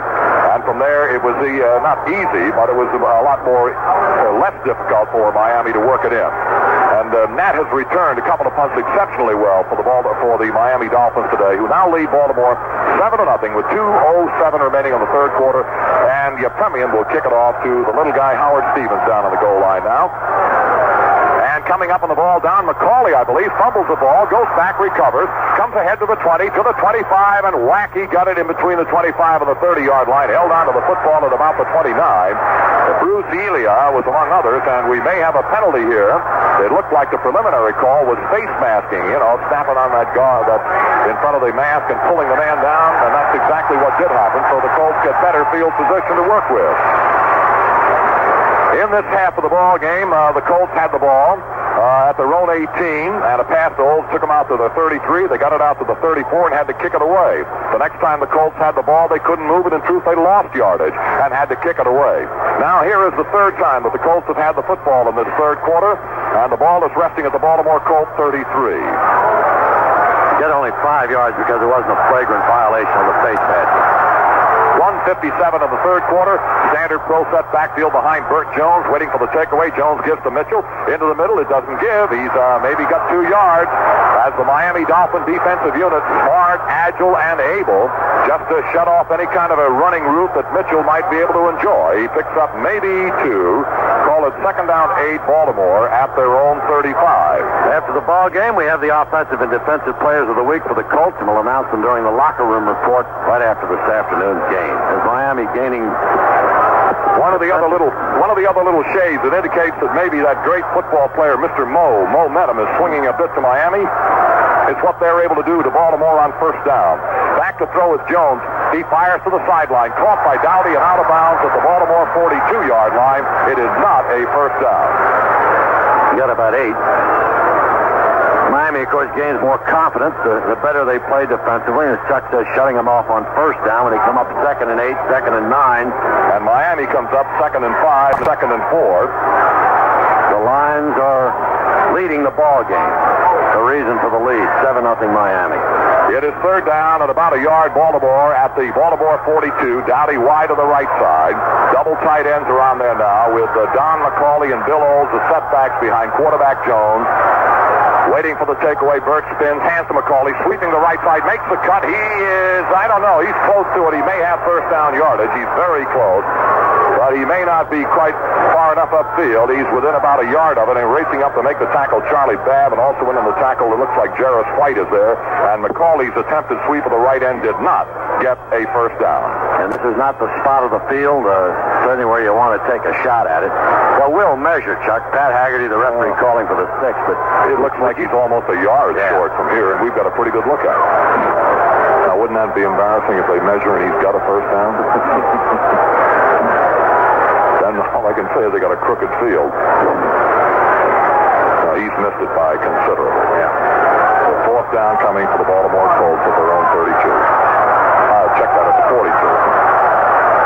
Now the eager beavers in the stands are saying go, go, go, but no, they wouldn't do that. Well, I see Jake Scott back to return the punt. I wonder what happened to Nat Moore. He's been doing a sensational job, and here he comes right now. He's coming on field, and they have 2 of them back there to help out. Charlie Babb goes back there with Nat Moore.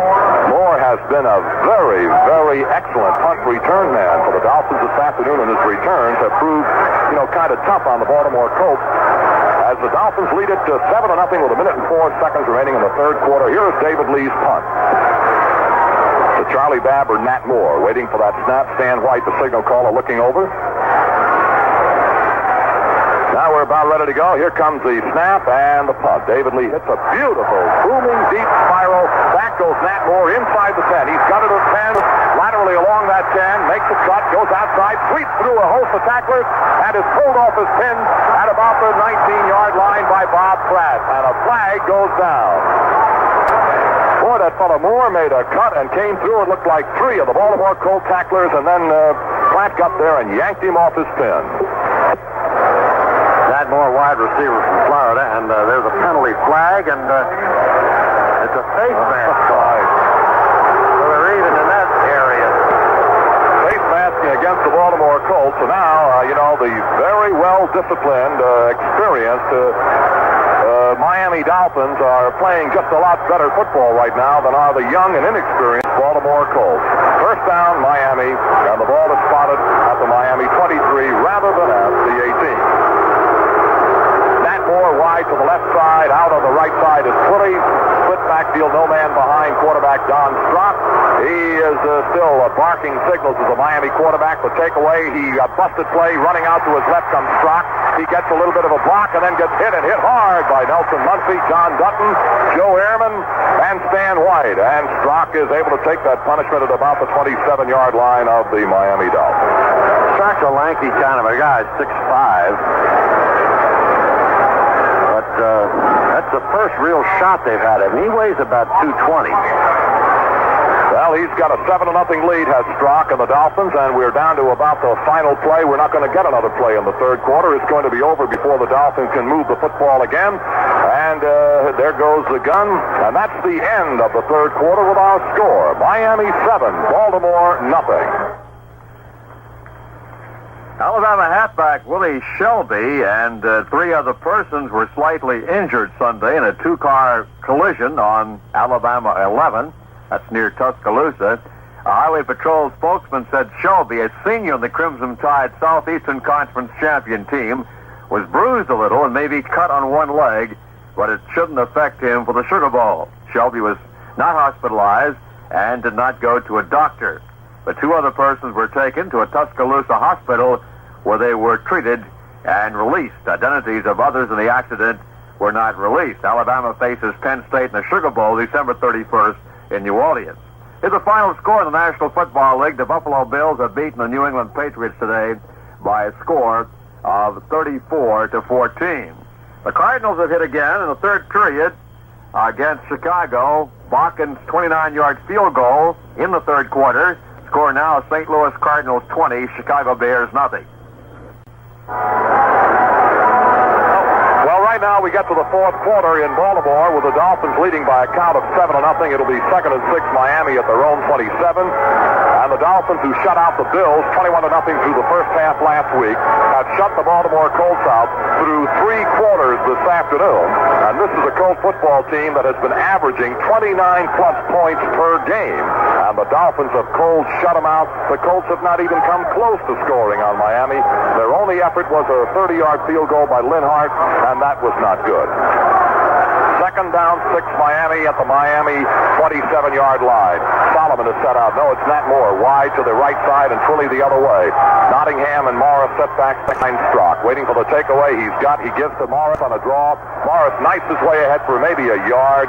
He just kind of stuttered around waiting for daylight to open. It didn't get there because the fellow who got there to plug it up was John Dutton. The gain is held to about a yard. 3rd down, 5 now Miami at the 28.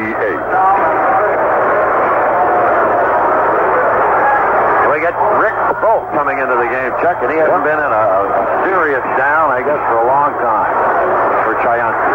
Well, Chayonsky drops out, and Rick Volk has come on in, replacing Ray Oldham, whose knee might be bothering him good little bit. Split backfield between Bulash and Seifel. A quarterback, Don Strock, waiting for the snap from Langer. Still waiting. He's got it. A straight drop on the reverse to Bulash around his left end. Bulash is up to the 30 and out of bounds at about the 33-yard line, and he might have first down yardage. He's going to be very close to it if he didn't make it. A reverse and a sweep of the left end by Bulash, and he appears to have a first down.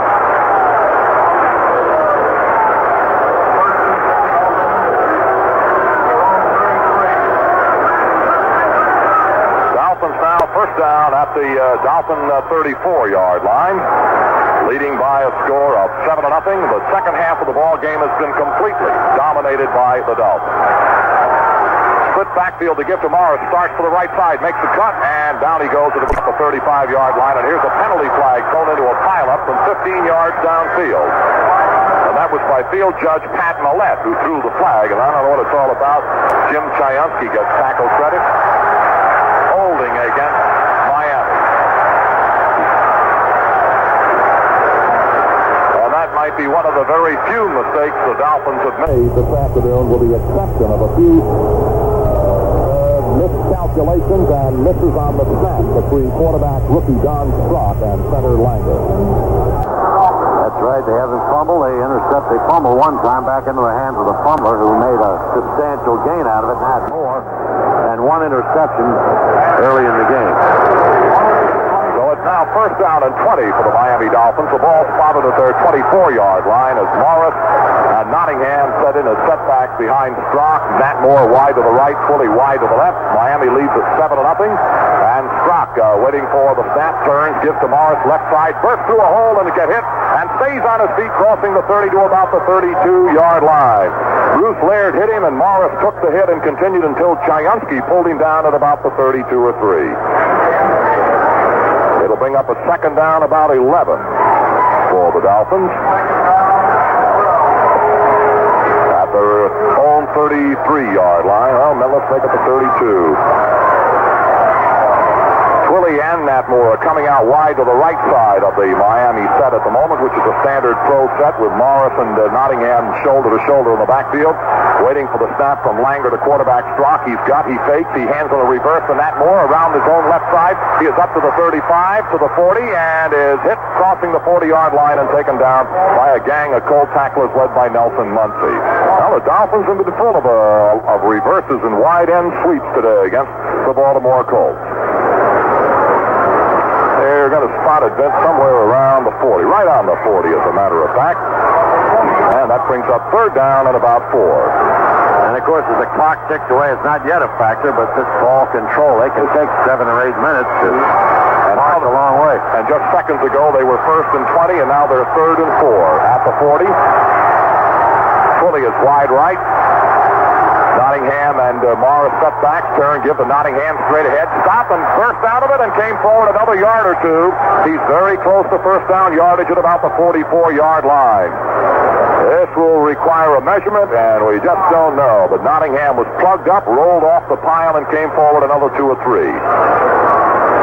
They needed 4 to get a first down. They had to get just about out to the 44, and let's see whether or not they have made it. Any part of the football will give it to them. They put the sticks down, and now they'll stretch the chain. I don't believe he's got it. Don't believe he has it. He's missed by 6. Now, you would kick it, wouldn't you? Here comes Seifel. He's not a runner usually. If I know Schuler, they will kick it. One of the things you don't fool with is a chance with a championship. You just don't gamble unless you're behind. Seifel is on field to punt. Downfield, Howard Stevens is waiting. Marshall Johnson is back there with him. Rick Volk is backpedaling. Seifel, who has done a very good job punting for the Dolphins for quite a few seasons, has continued his effective punting again this afternoon. He missed only 1. Waiting for the snap. There goes the snap. Here's Seifel's punt. He hits a fine high spiral deep into Baltimore territory. Stevens, fair catch requested by Howard at about the 13-14-yard line. And the Colts go to work deep in their own backyard. There is a timeout here in Baltimore. We'll be back in 1 minute.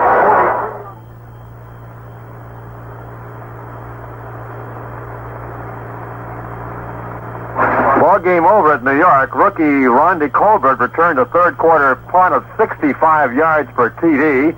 And Doug Coder then reeled off a 46-yard scoring run the next time the New York got the ball, as the Giants snapped a 5-game losing streak with a 28-14 win over the New Orleans Saints. Now, Colbert's punt return for the score was the first by a Giant since 1970, and Coder's TD jaunt was the longest from scrimmage this season by the 4-9 Giants.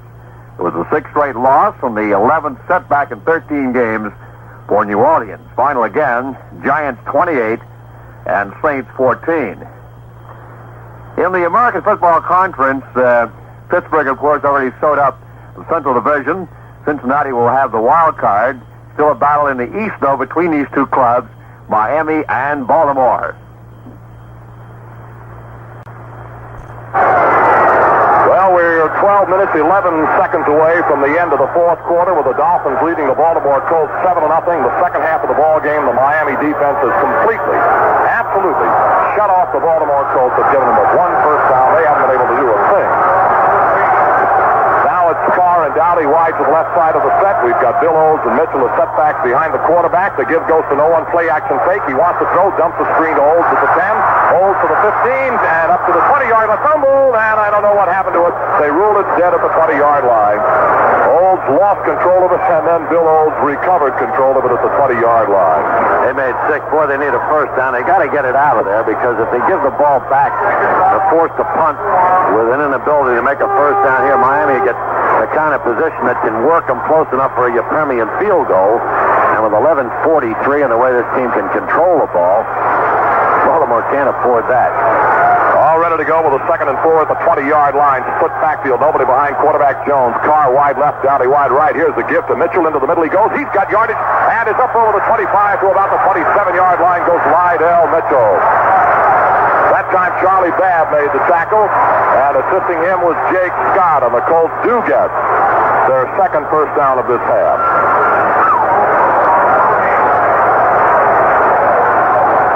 Well, in Miami in the second half, the Baltimore Colts lost their quarterback Burt Jones, and Marty Domrese was rushed into the gap, and he kept the ball on the ground, and the Colts ran it. Well, let's see what they're doing now. First down at the Baltimore 28. High formation. Old front man. Lydell is the second man. Jones fakes, rolls back, wants to throw, fires outside, and it is caught, and out of bounds goes Glenn Dowdy at the 38-yard line of the Colts, and that's close to another first down. He drilled it, so he didn't. Again, you wonder if he's hurting. I know he's hurting, but it's not affecting his delivery. It is a first down as the pattern run by Dowdy was right at the post, and he got the first down. Now Colt ball first down at their 38-yard line. They've come from their own 14 to their own 38 on 3 plays. Dowdy coming out wide to the left side of the set. Roger Carr the other way. The Colts looking at present an I formation against the Miami Dolphins right now. First and 10 at the Baltimore 38. Trailing 7-0. Jones rolls slightly to his left, wants to throw. Fires down the middle. It is caught by Raymond Chester at about the Baltimore 46-yard line. Chester peeled back on what they used to call 100 years ago kind of a button hook. It's been that long. At the 46-yard line. Second down and 2. Well, the final New York Giants defeat New Orleans 28-14, excuse me. That's the final score. The Giants 28, New Orleans 14 is the final score. Second down 2 at the Colt 46. Split backfield. Nobody behind Burt Jones. Dowdy to the right side of the set. The gift to Lydell. He's got first down at about the Baltimore 49 as he gallops straight ahead. Mitchell picks up a first down at the Baltimore Colts 49-yard line. On the Colts now mount a little bit of an offensive threat that begins to get this ballpark livened up in Baltimore. Trailing Miami 7-0. Time 9:50 remaining. First down Baltimore at their own 49. And kind of a mist is beginning to settle in over Memorial Stadium, and it's getting a little bit on the cooler side, but nobody in this ballpark minds. They're standing. Better than 60,000. Well, just about 60 actually in the ballpark. First and 10 at the 49. Double flankers wide to the left side. Jones yanks, fakes, wants to throw a deep drop set up by Jones. Lobs it to screen to Bill Olds. He dropped the football at about the Baltimore 49. They were trying to set a screen for Bill Olds, and he dropped the football. Second down 10 Baltimore at their own 49.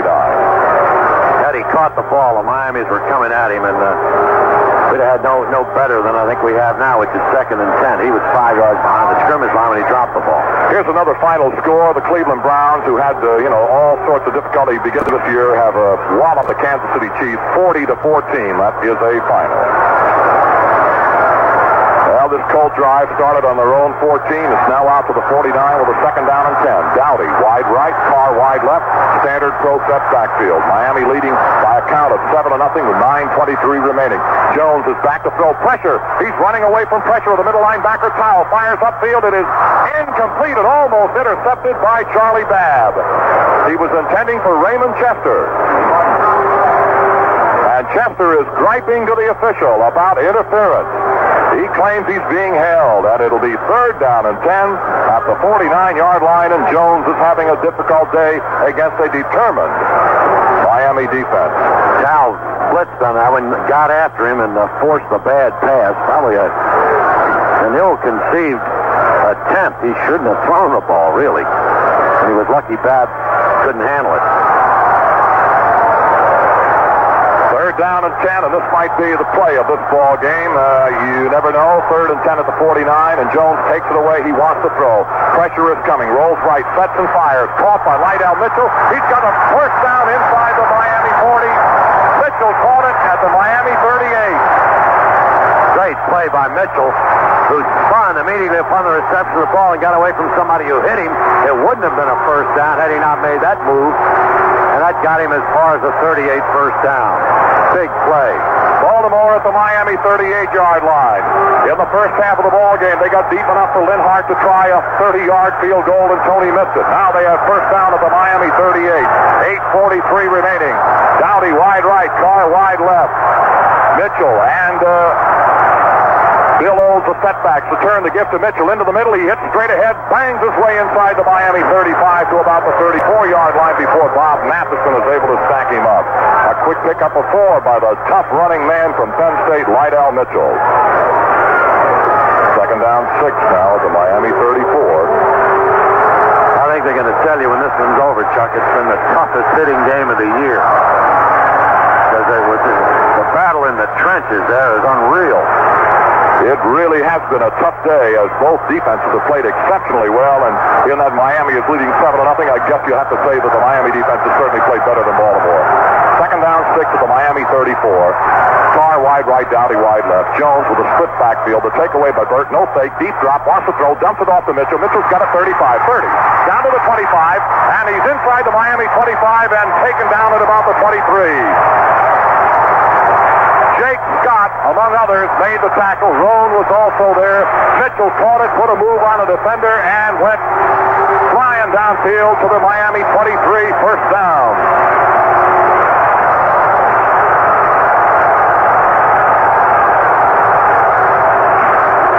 The Baltimore Colts drive, starting on their 14-yard line, has now come all the way down to the Miami Dolphins 23. And Jones brings them out, sending Carr wide to the right side, Dowdy to the left side. Again, it's Mitchell and Bill Olds, the setbacks behind the gutty kid from LSU, waiting for the takeaway by Burt. Jones rolls to his left, wants to throw, sets and fires. Caught by Chester at the 15, and down he goes at about the 11. Baltimore is on fire as Chester has just caught a pass at the Miami 11-yard line. Curtis Johnson made the tackle with 6:45 remaining. They've come 75 yards, 11 to go to get a tie if they can take the point. And Jimmy Kennedy replaces Roger Carr on 1st and 10 at the 11. Tight end. Roger Carr out of the ball game.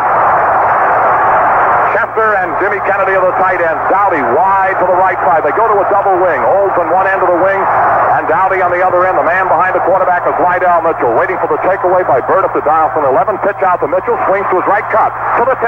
Down to the 6-yard line goes Lydell Mitchell. A fine run and a good tackle by Jake Scott. The Colts can make a first down without scoring. They're at the Dolphins' 6-yard line. 2nd down and 5. And Pratt and Taylor, the blockers on the right side, blasted it out. And look at the Baltimore Colts crowd. They are here this afternoon, hoping against hope the Colts are able to do it. They are now within 6 yards of tying the football game. Dowdy wide right. They go to the double wing. Dowdy's the wing on the right side. Bill Olds the wing on the left side. Mitchell the only man behind the quarterback. 2nd and 5 at the Miami 6. Waiting for Jones. The takeaway. Pitch out to Mitchell to the right side. Swinging back to the 5, to the 2, and he is in for the touchdown. Oh, my. He scores.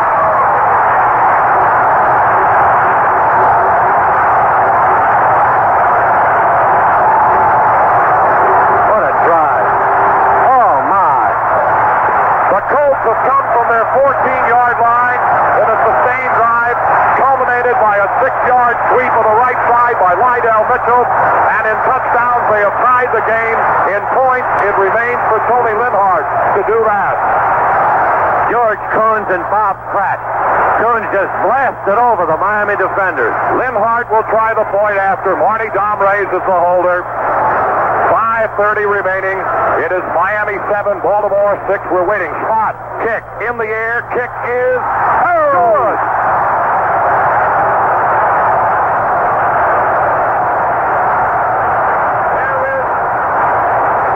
There is a timeout with the score. The Miami Dolphins 7, the Baltimore Colts 7. Final score at Cleveland, Greg Pruitt darted for 214 yards today and 3 touchdowns and passed the 1,000-yard rushing mark for the season as the Cleveland Browns overwhelmed the Kansas City Chiefs 40-14. The little halfback carried 26 times and scored on runs of 10, 3, and 14 yards to run his season's total of 1,030 with 1 game to go. He joined Jim Brown and Leroy Kelly as the only Brown runners to reach that level before 44,368 fans who gave him a full minute's applause when he broke the mark on his 14-yard touchdown run midway in the 4th period. The victory was the Browns' 3rd all at home against 10 defeats and dropped the crippled Chiefs, who was shut out until the final 10 minutes to 5-8. Pruitt scored in the last minute of the 4th period after the Browns recovered a bad center snap on a field goal attempt on their own 44. Final score again, Browns 40, Chiefs 14. Well, a jam-packed Memorial Stadium that saw their club unable to score through 3/4 of the football game have just seen the young Colts mount a drive of 86 yards in 13 plays, culminated by a 6-yard sweep of right end by Mitchell. It's a 7-7 tie. Linhart hits that football. He's got it hit pretty good. Matt Moore coming up to about the 12. Moore down the far sideline, 20, 25, 30. And he is now reversed along the 30-yard line. Coming out in the open, he is hit and pulled down at the 30-yard line by the Baltimore Colts. Don McCauley was there and knifed him down at about the 30. Moore, who has been just, I'll tell you, he has been a tough man to handle in returns this afternoon. Almost did it again. Well, this crowd on the feet, Vince, with that cry of defense, defense, defense. What a play McCauley made, Chuck. He was cutting for the wide open spaces. Had a lot of room on this side, and Mack didn't let him get around the corner. Well, we'll watch Mercury Morris and Nottingham as setbacks behind rookie quarterback Don Strock, waiting for the takeaway. Long count by Strock. He's got it, wants to throw on 1st down. Looks to find a receiver, dumps his penalty marker dropped as Nottingham takes the screen up to the 35, 37-yard line. A flag is dropped back at the line of scrimmage. Jim Chiansky made the tackle for Baltimore. A lot of times it's a hold on a play like that, and it is on a screen. And that's what they were doing. Miami holding, and the Colts will take it back. And right now, Vince, for WJEJ in Hagerstown, Maryland, and all of our network stations, we'll pause now for station identification. This is the Metro Media Baltimore Colts Football Network. This is the American Forces Radio and Television Service. It's the end to the zone.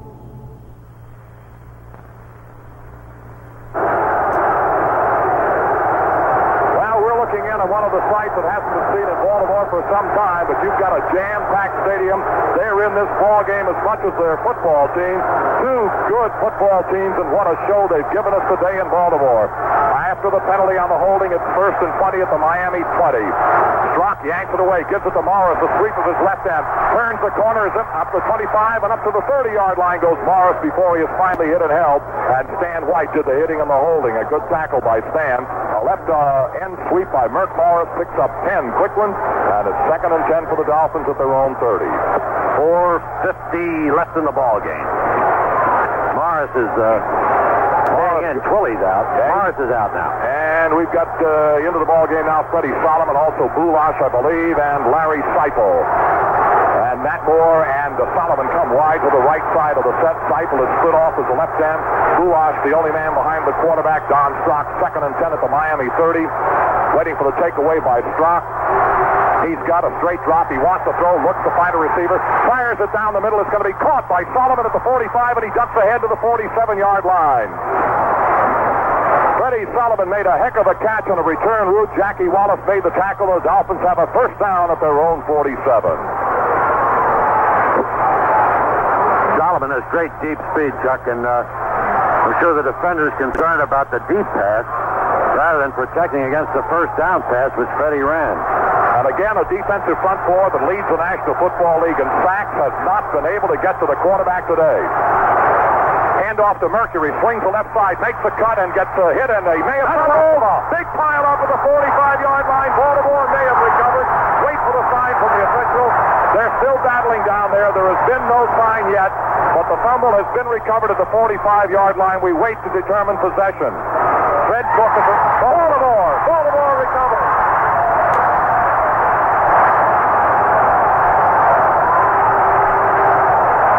Like Fred Cook recovered the fumble. He's laying on the ball. There is a timeout here in Baltimore with a score. The Dolphins 7 and the Colts 7. Well, they're going wild at Memorial Stadium, Baltimore. They haven't had a real good ball club since the heyday of Johnny Unitas, and they had some real fine ball clubs then, back in the 1960s. But there's been dark days since then, but they're back this year with young Burt Jones and company. They're doing real well. Here's some finals. At Atlanta, rookie quarterback Steve Burkowski passed for 305 yards today and 2 TDs. And the Atlanta Falcons, in an unaccustomed favorites role, played daring offense while defeating the San Francisco 49ers 31-9. The teams were locked in a scoreless duel until late in the second period. But once Burkowski found the range, the Falcons were almost unstoppable. Burkowski threw a 20-yard touchdown pass to Alfred Jenkins. It was barely a minute left in the second period. Then connected with Jenkins again on a 63-yard TD play late in the third period. So the final there, the Falcons win over the 49ers easily, 31-9. The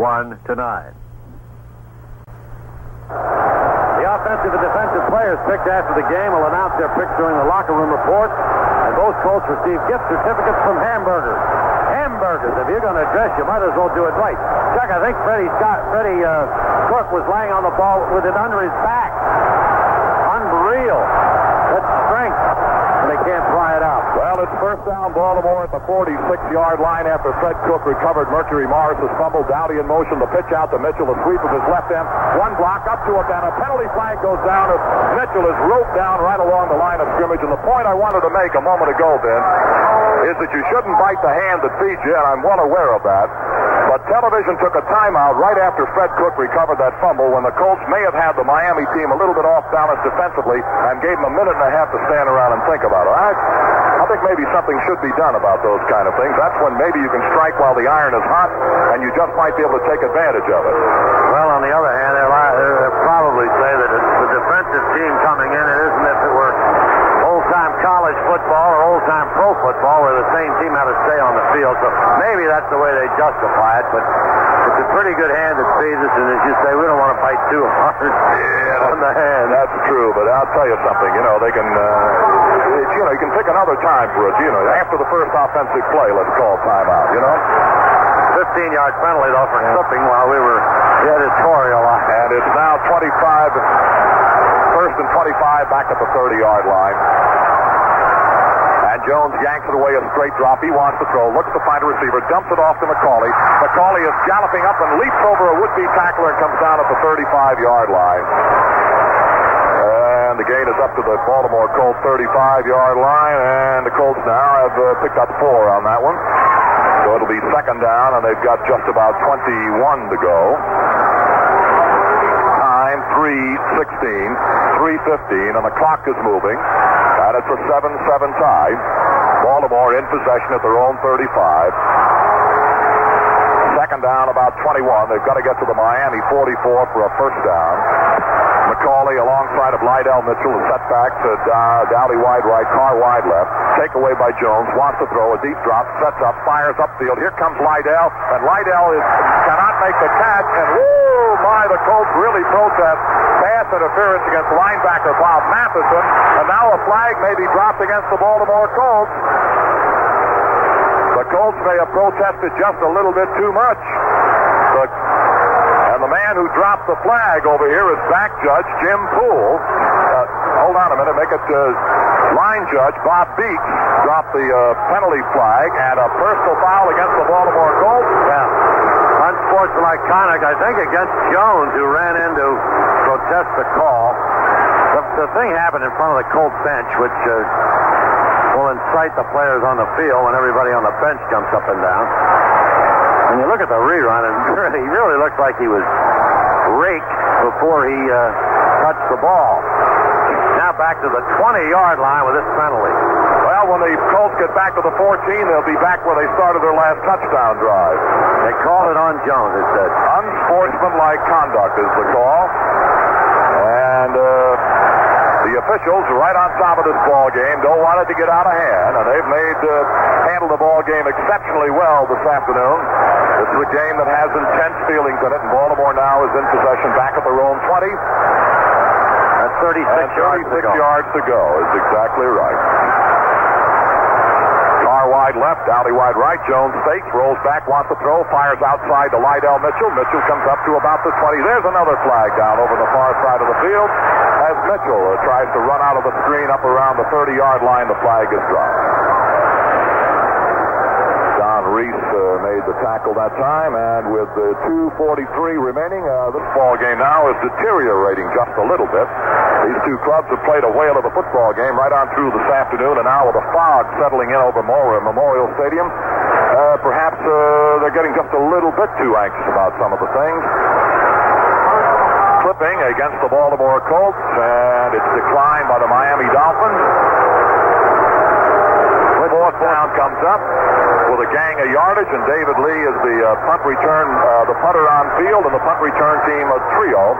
Jake's got Charlie Babb, and in the middle, a guy who has just done nothing but a brilliant job of returning kickoff and punts today for the Miami Dolphins, Matt Moore. He's down around the 25-yard line of the Baltimore Colts, of the Miami Dolphins. Snap to David Lee. Here comes his punt. He hits it good, and coming up on it is Matt Moore. Fair catch requested, and Moore makes it at the Miami 38. Good coverage by the Colts. Miami is protecting the returner. Now it is now up to that vaunted defense of the Baltimore Colts. And they have got more than a little bit of work cut out for them. The offensive line of the Miami Dolphins, magnificent. They have not allowed their quarterback to be sacked one time today. First and 10 Miami at the 38-yard line. Split backfield, nobody behind Don Strock. He's got a clean, spotless white jersey, hands it off to Nottingham, swings his left side, puts his head down, and John Dutton, it looked like, roped him down as he crossed the 40-yard line after a tough run of maybe 4. The ball at about the 41-yard line, and that's a gain of 3. Second down and 7 now for Miami at their own 41-yard line. And that clock, that timepiece down here on the scoreboard rolling relentlessly along. Wide to the left, fully to the right, Matt Moore. Split backfield, nobody behind that quarterback, Don Strock, waiting for the takeaway. Strock gives it to Morris, left side, puts his head down and racked up right about at the line of scrimmage. He may have gotten a yard. Ehrman got there, and also Bruce Laird, and we may be right down to the 2-minute warning, and that's exactly where we are. There's the 2-minute warning with the score. The Miami Dolphins 7, the Baltimore Colts 7. We'll be back in 60 seconds. Well, we've had a number of sudden death games, overtime games this year. I think I've had 3 straight Sundays, it seems like. So we could have another one today with the Miami Dolphins, something like 59 yards away from pay dirt. Of course, your premium can kick that field goal from anywhere from 35 yards out. So they're sitting in a position at least for a field goal with 2 minutes to go. It's a lot of time in professional football, and they'll set things up, I'm sure, when time's back in.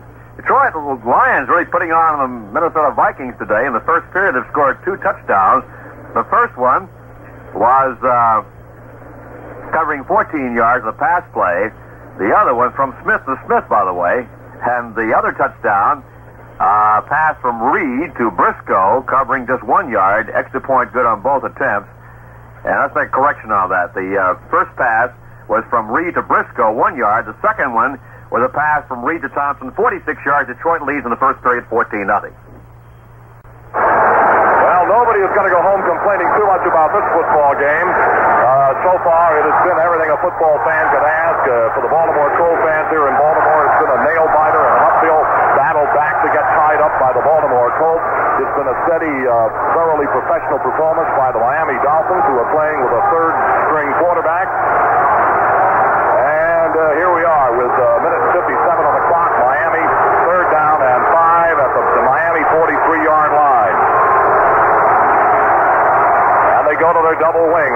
the Miami Dolphins, waiting for the takeaway by quarterback Don Strock. He's back and back to rolling to his left now, looking to find a receiver. Fires desperately upfield. It is caught by Seifel, and he is at the Baltimore Colts 42-yard line with what appears to be a first down without any difficulty. Seifel is there, and a fine rollout by Don Strock, and a perfect pass to Larry Seifel for a first down at the Baltimore Colts 42. 151. Yepremian, of course, a great field goal kicker, has missed a couple a day, doesn't like the dirt. But if he can move it a little closer, he'll get a chance to like the dirt.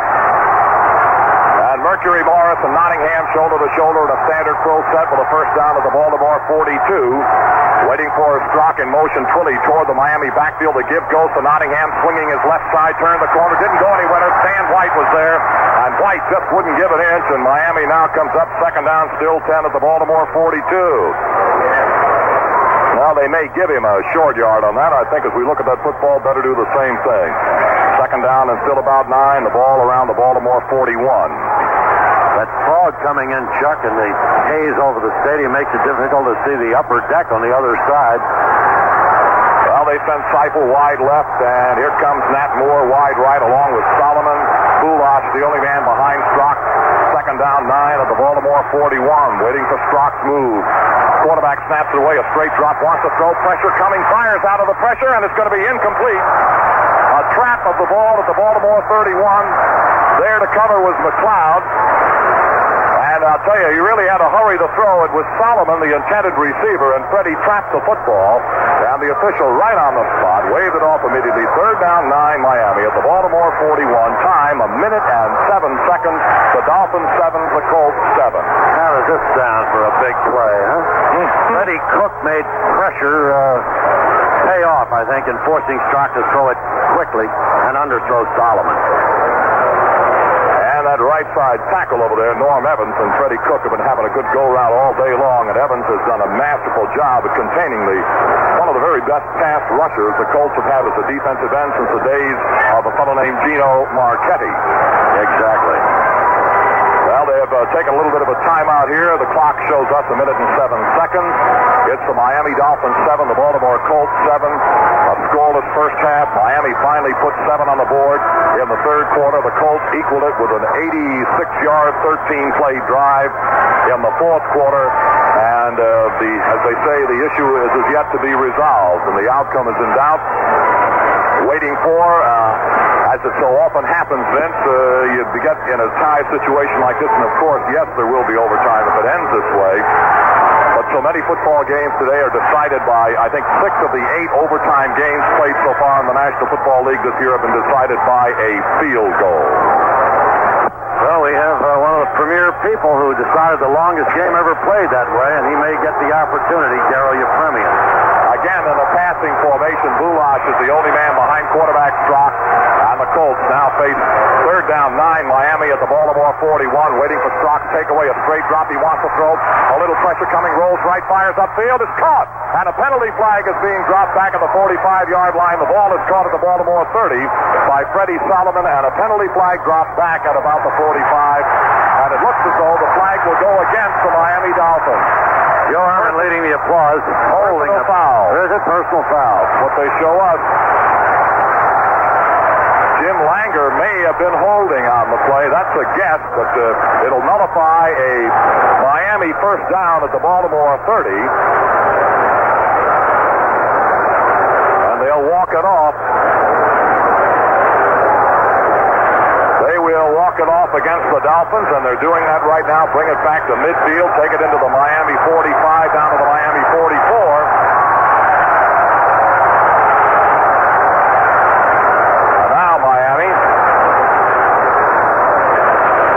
Prevent defense these days. Third down and 20. Oh, it's against Langer. Chuck, about 23 yards to go. They've got at least 24 yards to go. Third down at the Baltimore at the Miami 44. Again, that same passing formation. Strock is back to throw. Looks to find, rolls to his right. Looks to find a receiver. They're going to get him. And Strock is down by Stan White. Or Mike Barnes, excuse me. Mike Barnes. Broke through and sacked the quarterback Strock at the Miami 33.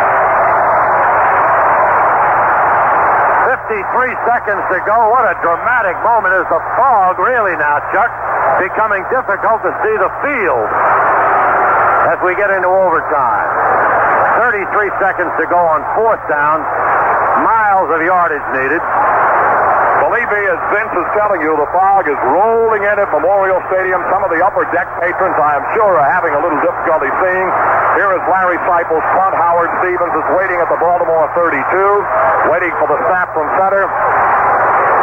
Still waiting and waiting. Barnes has finally sacked that Miami quarterback, and what a time for a sack.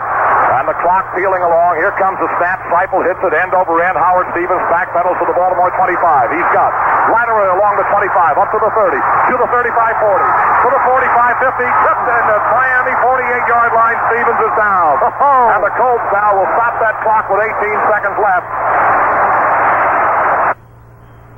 Broke it, Chuck. He still had a few people to pass, but he did trip as he crossed midfield and fell on the 48. Return of 28 yards, 27 yards. At the 49-yard line, Baltimore, 1st and 10 at the Miami Dolphin 49. The return by Stevens. 18 seconds on the clock, and the fog is really rolling in and settling down here on the playing area at Memorial Stadium with 18 seconds left. Carr wide left, Dowdy wide right. Jones waiting for the snap from Mendenhall. He's got space, rolls back, wants to throw, looking to find a receiver, fires down the gut, caught by, no, it's incomplete. Dowdy was there and could not hold onto the ball at the Miami 28-yard line. No, what a shot. He had it and couldn't hold it and is up limping. It'll be second down, still 10, Baltimore at the Miami 49. Great hit by the Dolphin defender. How true. Knock it out of his hands. But, oh, my, you could see it, the field goal chance from there.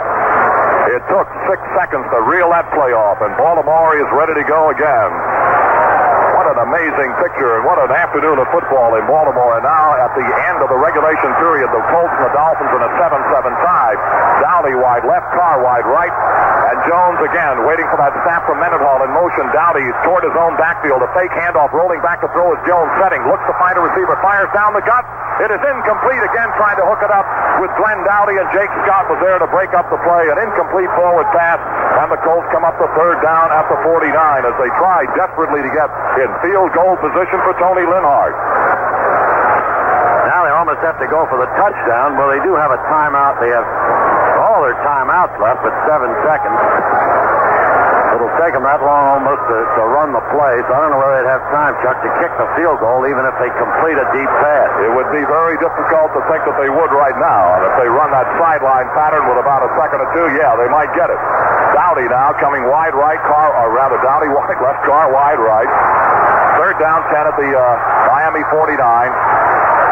Jones yanked it away, back to throw, a deep drop, looking now, running out of pressure. Jones is still in trouble, running upfield. Now stops, fires toward the end zone over everybody. Incomplete forward pass. He just threw it away. Jones hoping that it won't be called intentional grounding, and that's it. The gun has sounded here at Memorial Stadium. That's the end of the regulation play with Baltimore and Miami tied 7-7. We'll be back with overtime in 60 seconds.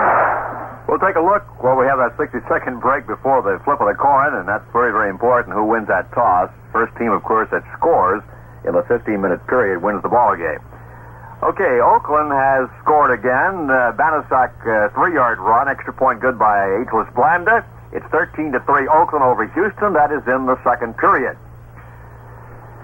Now the Cardinals, Peyton has run the ball 10 yards for a touchdown. The extra point blocked. We've had 2 or 3 like that. Well, Vince, we go to overtime here in Baltimore, and the Dolphins have won the toss and have elected to receive. Now, there have been 8 overtime games so far this year, and 6 of those 8 overtime football games have been won by a field goal, and 6 times the team that won the toss lost the game. Well, we'll figure Tony Linhart can kick it down deep into the end zone, and Miami will put it in play at the 20. Baltimore will hold them, get good field position after a punt, and then we'll go from there, maybe. Well, we've been involved in a few of these. Chuck, do you remember the... do you remember the playoff game? Is asking if you remember this morning, because you remember the famous game in New York. How true I remember.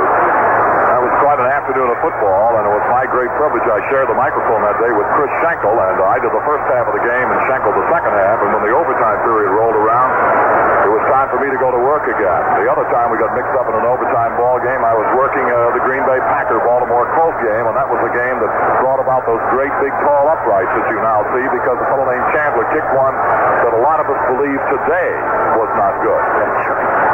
And they're the only two in which the Colts have been involved in the many years they've been playing this game. So they'll kick it off. Tony Linhart kicking into the closed end of the stadium, which means that Miami will, of course, run into the open end where both teams have scored in the 7-7 tie this afternoon. I guess if you're a perfectionist, Vince, if you're the kind of a fellow who knows everything there is to know about football, you can probably find a lot of faults with this ball game, but I'm a scoreboard reader. Yeah. And when I see two football teams play 4 quarters of football and they're still tied, I got to figure here are two pretty good ball clubs that are doing their job as best they can and are rewarded by being in a tie situation. And I think the Dolphins and the Colts are just that way.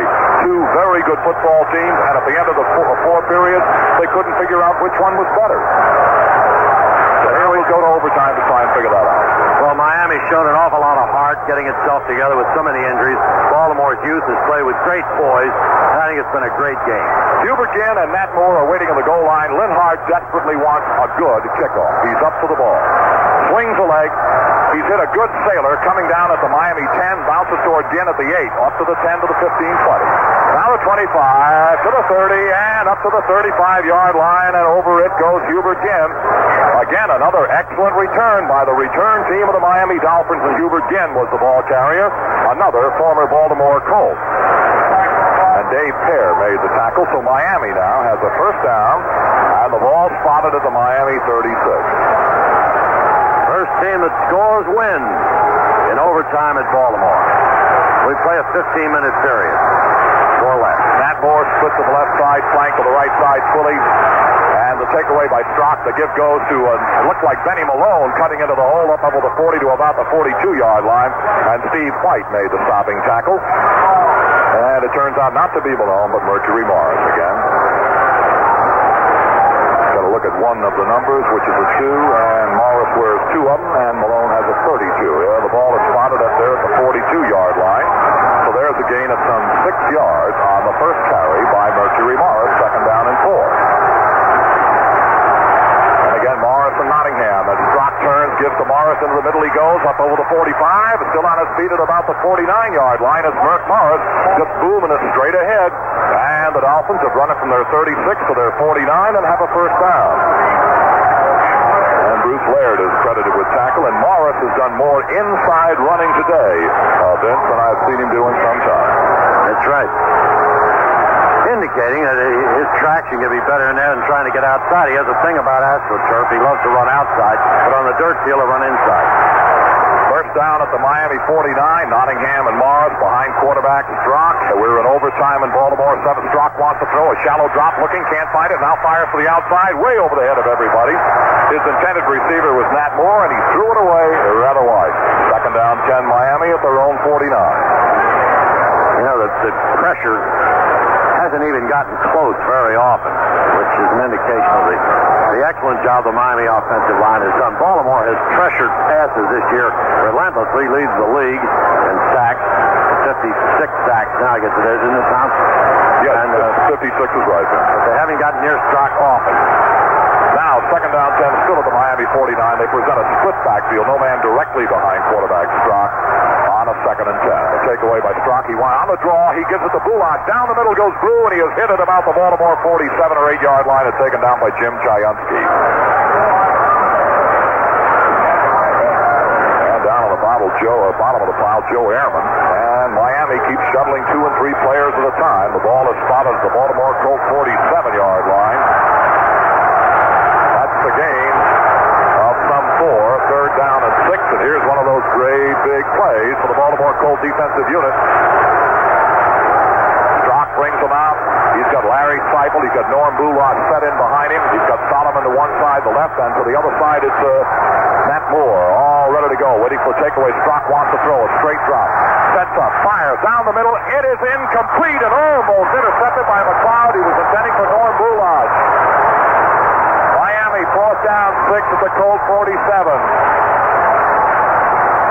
The defense has stopped them, and Larry Seipel is on field. 12:52 remaining in this overtime period.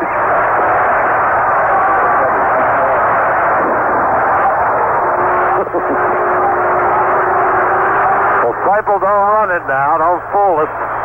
4th and 5. They got to kick it from midfield. Seipel waiting, and Howard Stevens waiting at about the Baltimore 12-yard line. And that fog getting lower, the snap. Here comes Seipel's punt. He angles for the coffin corner. It looks pretty good. Stevens lets it go. It's going to go out at about the 2-yard line. No, they walk it up to the 3, now drop it at the 4. Oh, what a weapon he is. Yeah, he's a good one. They threw to him one time. He made an important first down for them in the regulation time. He's been a great punter, great professional. Larry Seipel, who a long time ago came out of Kentucky 9 years ago. Well, the Baltimore Colts are deep in their own backyard, and it's at the 4-yard line. 12:45 remaining. Now Miami's defense wants to try and throttle the Colt offense and force good field position after the David Lee punt. Well, let's see what Baltimore can do about it. Dowdy in motion. The give goes to the man Mitchell straight ahead. He spills through the middle and jumps up to about the 8 or 9 yard line before Miami is able to contain him, and the Colts now show 2nd down and 5. Around their 9-yard line, Bob Matheson, among others, made the tackle. And coming to the sideline hurt is Lydell Mitchell.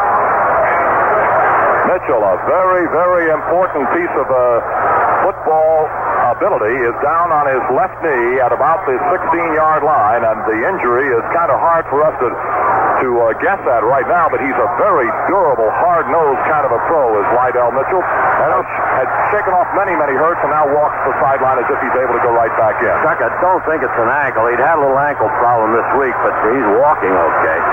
Don McCauley moves in to take his slot on that backfield. Olds and McCauley.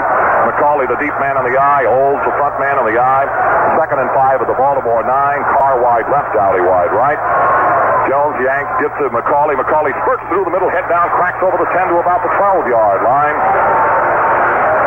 A good, determined run by Don McCauley, and here comes that guy, Mr. Mitchell, again, right back into that Colt backfield. Nope, they won't let him go in. They say, get out of here, Lydell, and take a little bit of a breather. Well, they're going to measure for first down yardage, and our angle is not good enough to even make a guess, so we'll just wait and see. I figure they figure that if it's 3rd and short, they want McCauley in there anyway, so Lydell sit down briefly. Well, he's picked up the football, so obviously they missed by inches, so it'll be 3rd down and inches, and the ball resting very close to the Baltimore 14. Chuck, look at this fog. I want to tell you, on the television picture, we do have a monitor. You can see it and penetrate it. Magic, that television. But in this stadium, I remind you of the 1953 game when George Taliaferro was the quarterback against the Rams in the last... You remember that? Sure you remember. You remember everything. I remember seeing out of a day. I remember seeing a Redskin football game and working it in this ballpark when we had fog like this, and they shot from the upper deck with a television camera, and all you could see were the tops of the helmets bobbing along. Well, this is fun. 3rd down and inches at the 14. McCauley and Olds settle in behind quarterback Burt Jones. Waiting for the snap, Jones turns, gives to Olds straight ahead. He's got first down and out to the 20, on his feet at the 24. And Jake Scott makes the tackle. Boy, somebody opened the hole, and that man exploded through it for first down yardage. They were figuring McCauley over the pile, and he fooled them. That's David Taylor, with a block that sprung him. And it looks to me that football's about at the 24, Vince. How do you see it? It's not that easy. Here comes Dowdy wide to the right side. Carr is wide to the left. And we've got McCauley and Lydell Mitchell as setbacks behind the quarterback, Burt Jones. The takeaway, Jones rolls a bit to his right, wants to throw, looks, now rolls out of pressure and is going to be caught and is taken down inside the 15-yard line. Great pressure from number 74, and that would be Randy Crowder. He pressured Jones, and then the tackle was thrown by Don Reese, the other tackle. So the inside men of the front four of Miami doing the job, exerting pressure on Burt Jones, and the loss is back about to the 15. Now they have to throw, and this makes it very tough because they'll tee off. They'll have to swing it to somebody coming out of the backfield, I think. Now, oddly enough, the fog is lifted just a little bit. It's kind of rolling in and out, like we're at sea. Carr wide left, Dowdy wide right, split backfield, nobody behind Bert Jones. 2nd and 19. Jones drops to the 5, wants to throw. Men are rushing and throws up the middle. Caught by McCauley, and McCauley has held it about the 19-yard line, and that Miami defense is tenacious and very skillful. Boy, how they diagnose those plays, and getting right to it, number 59 is Doug Swift. So the pass to McCauley is spotted down at about the 19. 3rd and 15.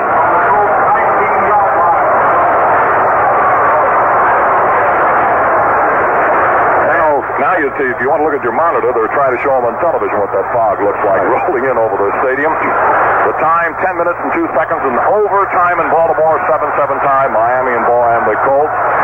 Jones 3rd and 15 at the Baltimore 19, rolls to his left, wants to throw, looks to find a receiver, drills his pass, caught by Raymond Chester, and he goes out of bounds at about the 37. I'll take your word for it. Way to go, Raymond.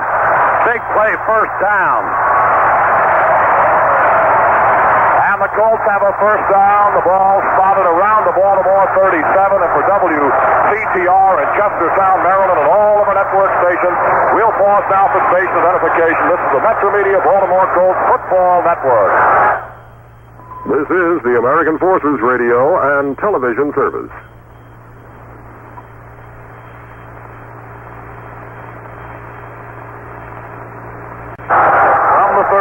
First and 10. Jones on a broken play, runs out to his right and gets nailed at the 30-yard line. The Colts busted the play. Charlie Babb read it and came in and knocked Jones down with a very solid tackle at the 30-yard line. So lose 6 yards on a busted play. And it's now 2nd down 16 at the Colts 30-yard line. Well, on 2 successive plays on first down now, Jones has had his trouble. He got caught and nailed in his own backfield, trying to scramble and run out of trouble. The last series before this, and on the first play in this next series, he has been dropped for another big loss of 6 yards. Now he's got a 2nd and 16 at the 30-yard line. Looking to find some kind of help. He takes the ball away, wants to throw a deep drop, sets up, fires. Incomplete, I believe, or did he catch it at the 45-yard line? Carr comes up with the ball, and they say he caught it. It was right at his feet, and Carr is credited with a catch. Great grab, and Don Shula's pretty close to him over there, and he didn't move, so I'm sure it's a good call. 15 yards. 3rd and 2. 3rd down and 2 right now, and we can take a look at it on our replay here and see what kind of a catch. Oh, yes, a very good and legal catch, no doubt about it. That's if pictures don't lie, and I don't believe that they do very often. At the 45, 3rd down 2 for Baltimore. Olds and McCauley the setback behind Bert Jones. Takeaway, give to Olds, left side. He jumps straight ahead. He may have first down yardage. He's very, very close at about the Baltimore 47. I believe they'll stop it and measure, but Olds is reasonably close unless they move that ball back from where I saw the spot. And right now I'm having trouble seeing the football because Crowder is in my line of vision. But he's very close to it and will be within inches if in truth he does not have it. At around the Baltimore 47. They stretch it, put it down, and Jones says first down, and the referee says you got it right, kid.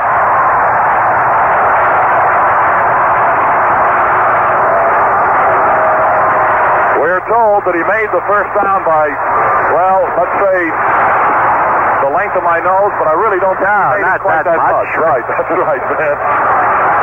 First down at the 46. No matter the outcome of this afternoon's football game, it's been a great season for Baltimore, and this has been one of their very best moments. 7-7 tie, 8 minutes remaining in the overtime period. First down at the 46. Jones wants to throw. A deep drop. Set, fires. Caught by Roger Carr on his feet at the Miami 45. Carr is there, slipped as he tried to make a move on a defender, and is taken down at the Miami 45-yard line. And that will bring up a 2nd down and about a foot.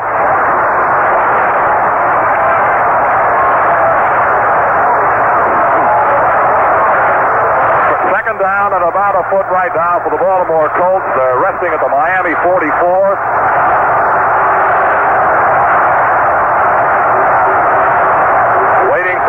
The snap and an I formation. The front man appears to be McCauley. The deep man is Lydell Mitchell in motion. Dowdy. The turn, the gift to Mitchell straight ahead. He is in for what looks like first down yardage around Miami's 42. As as the Colts ram it right down the throat of the Miami Dolphins and have a first down.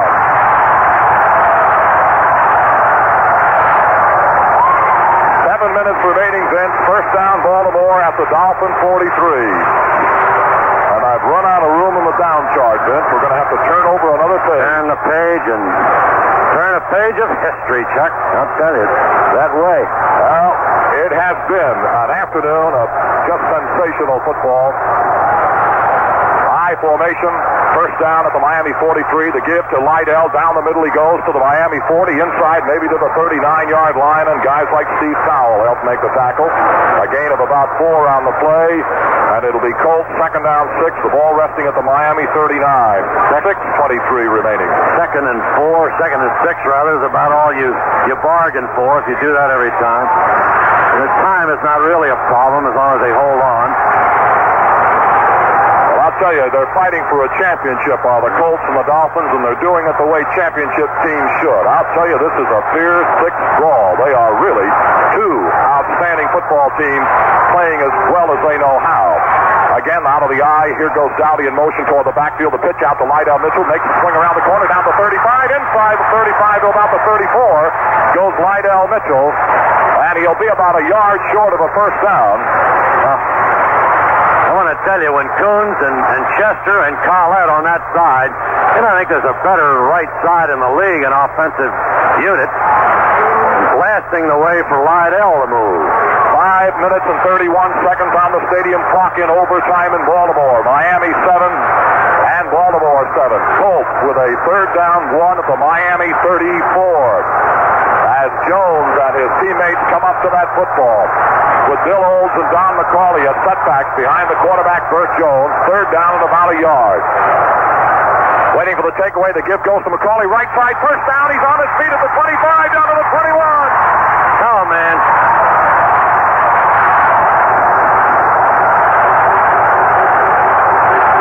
Real good player, Mac. With the opportunity to perform, he can do it.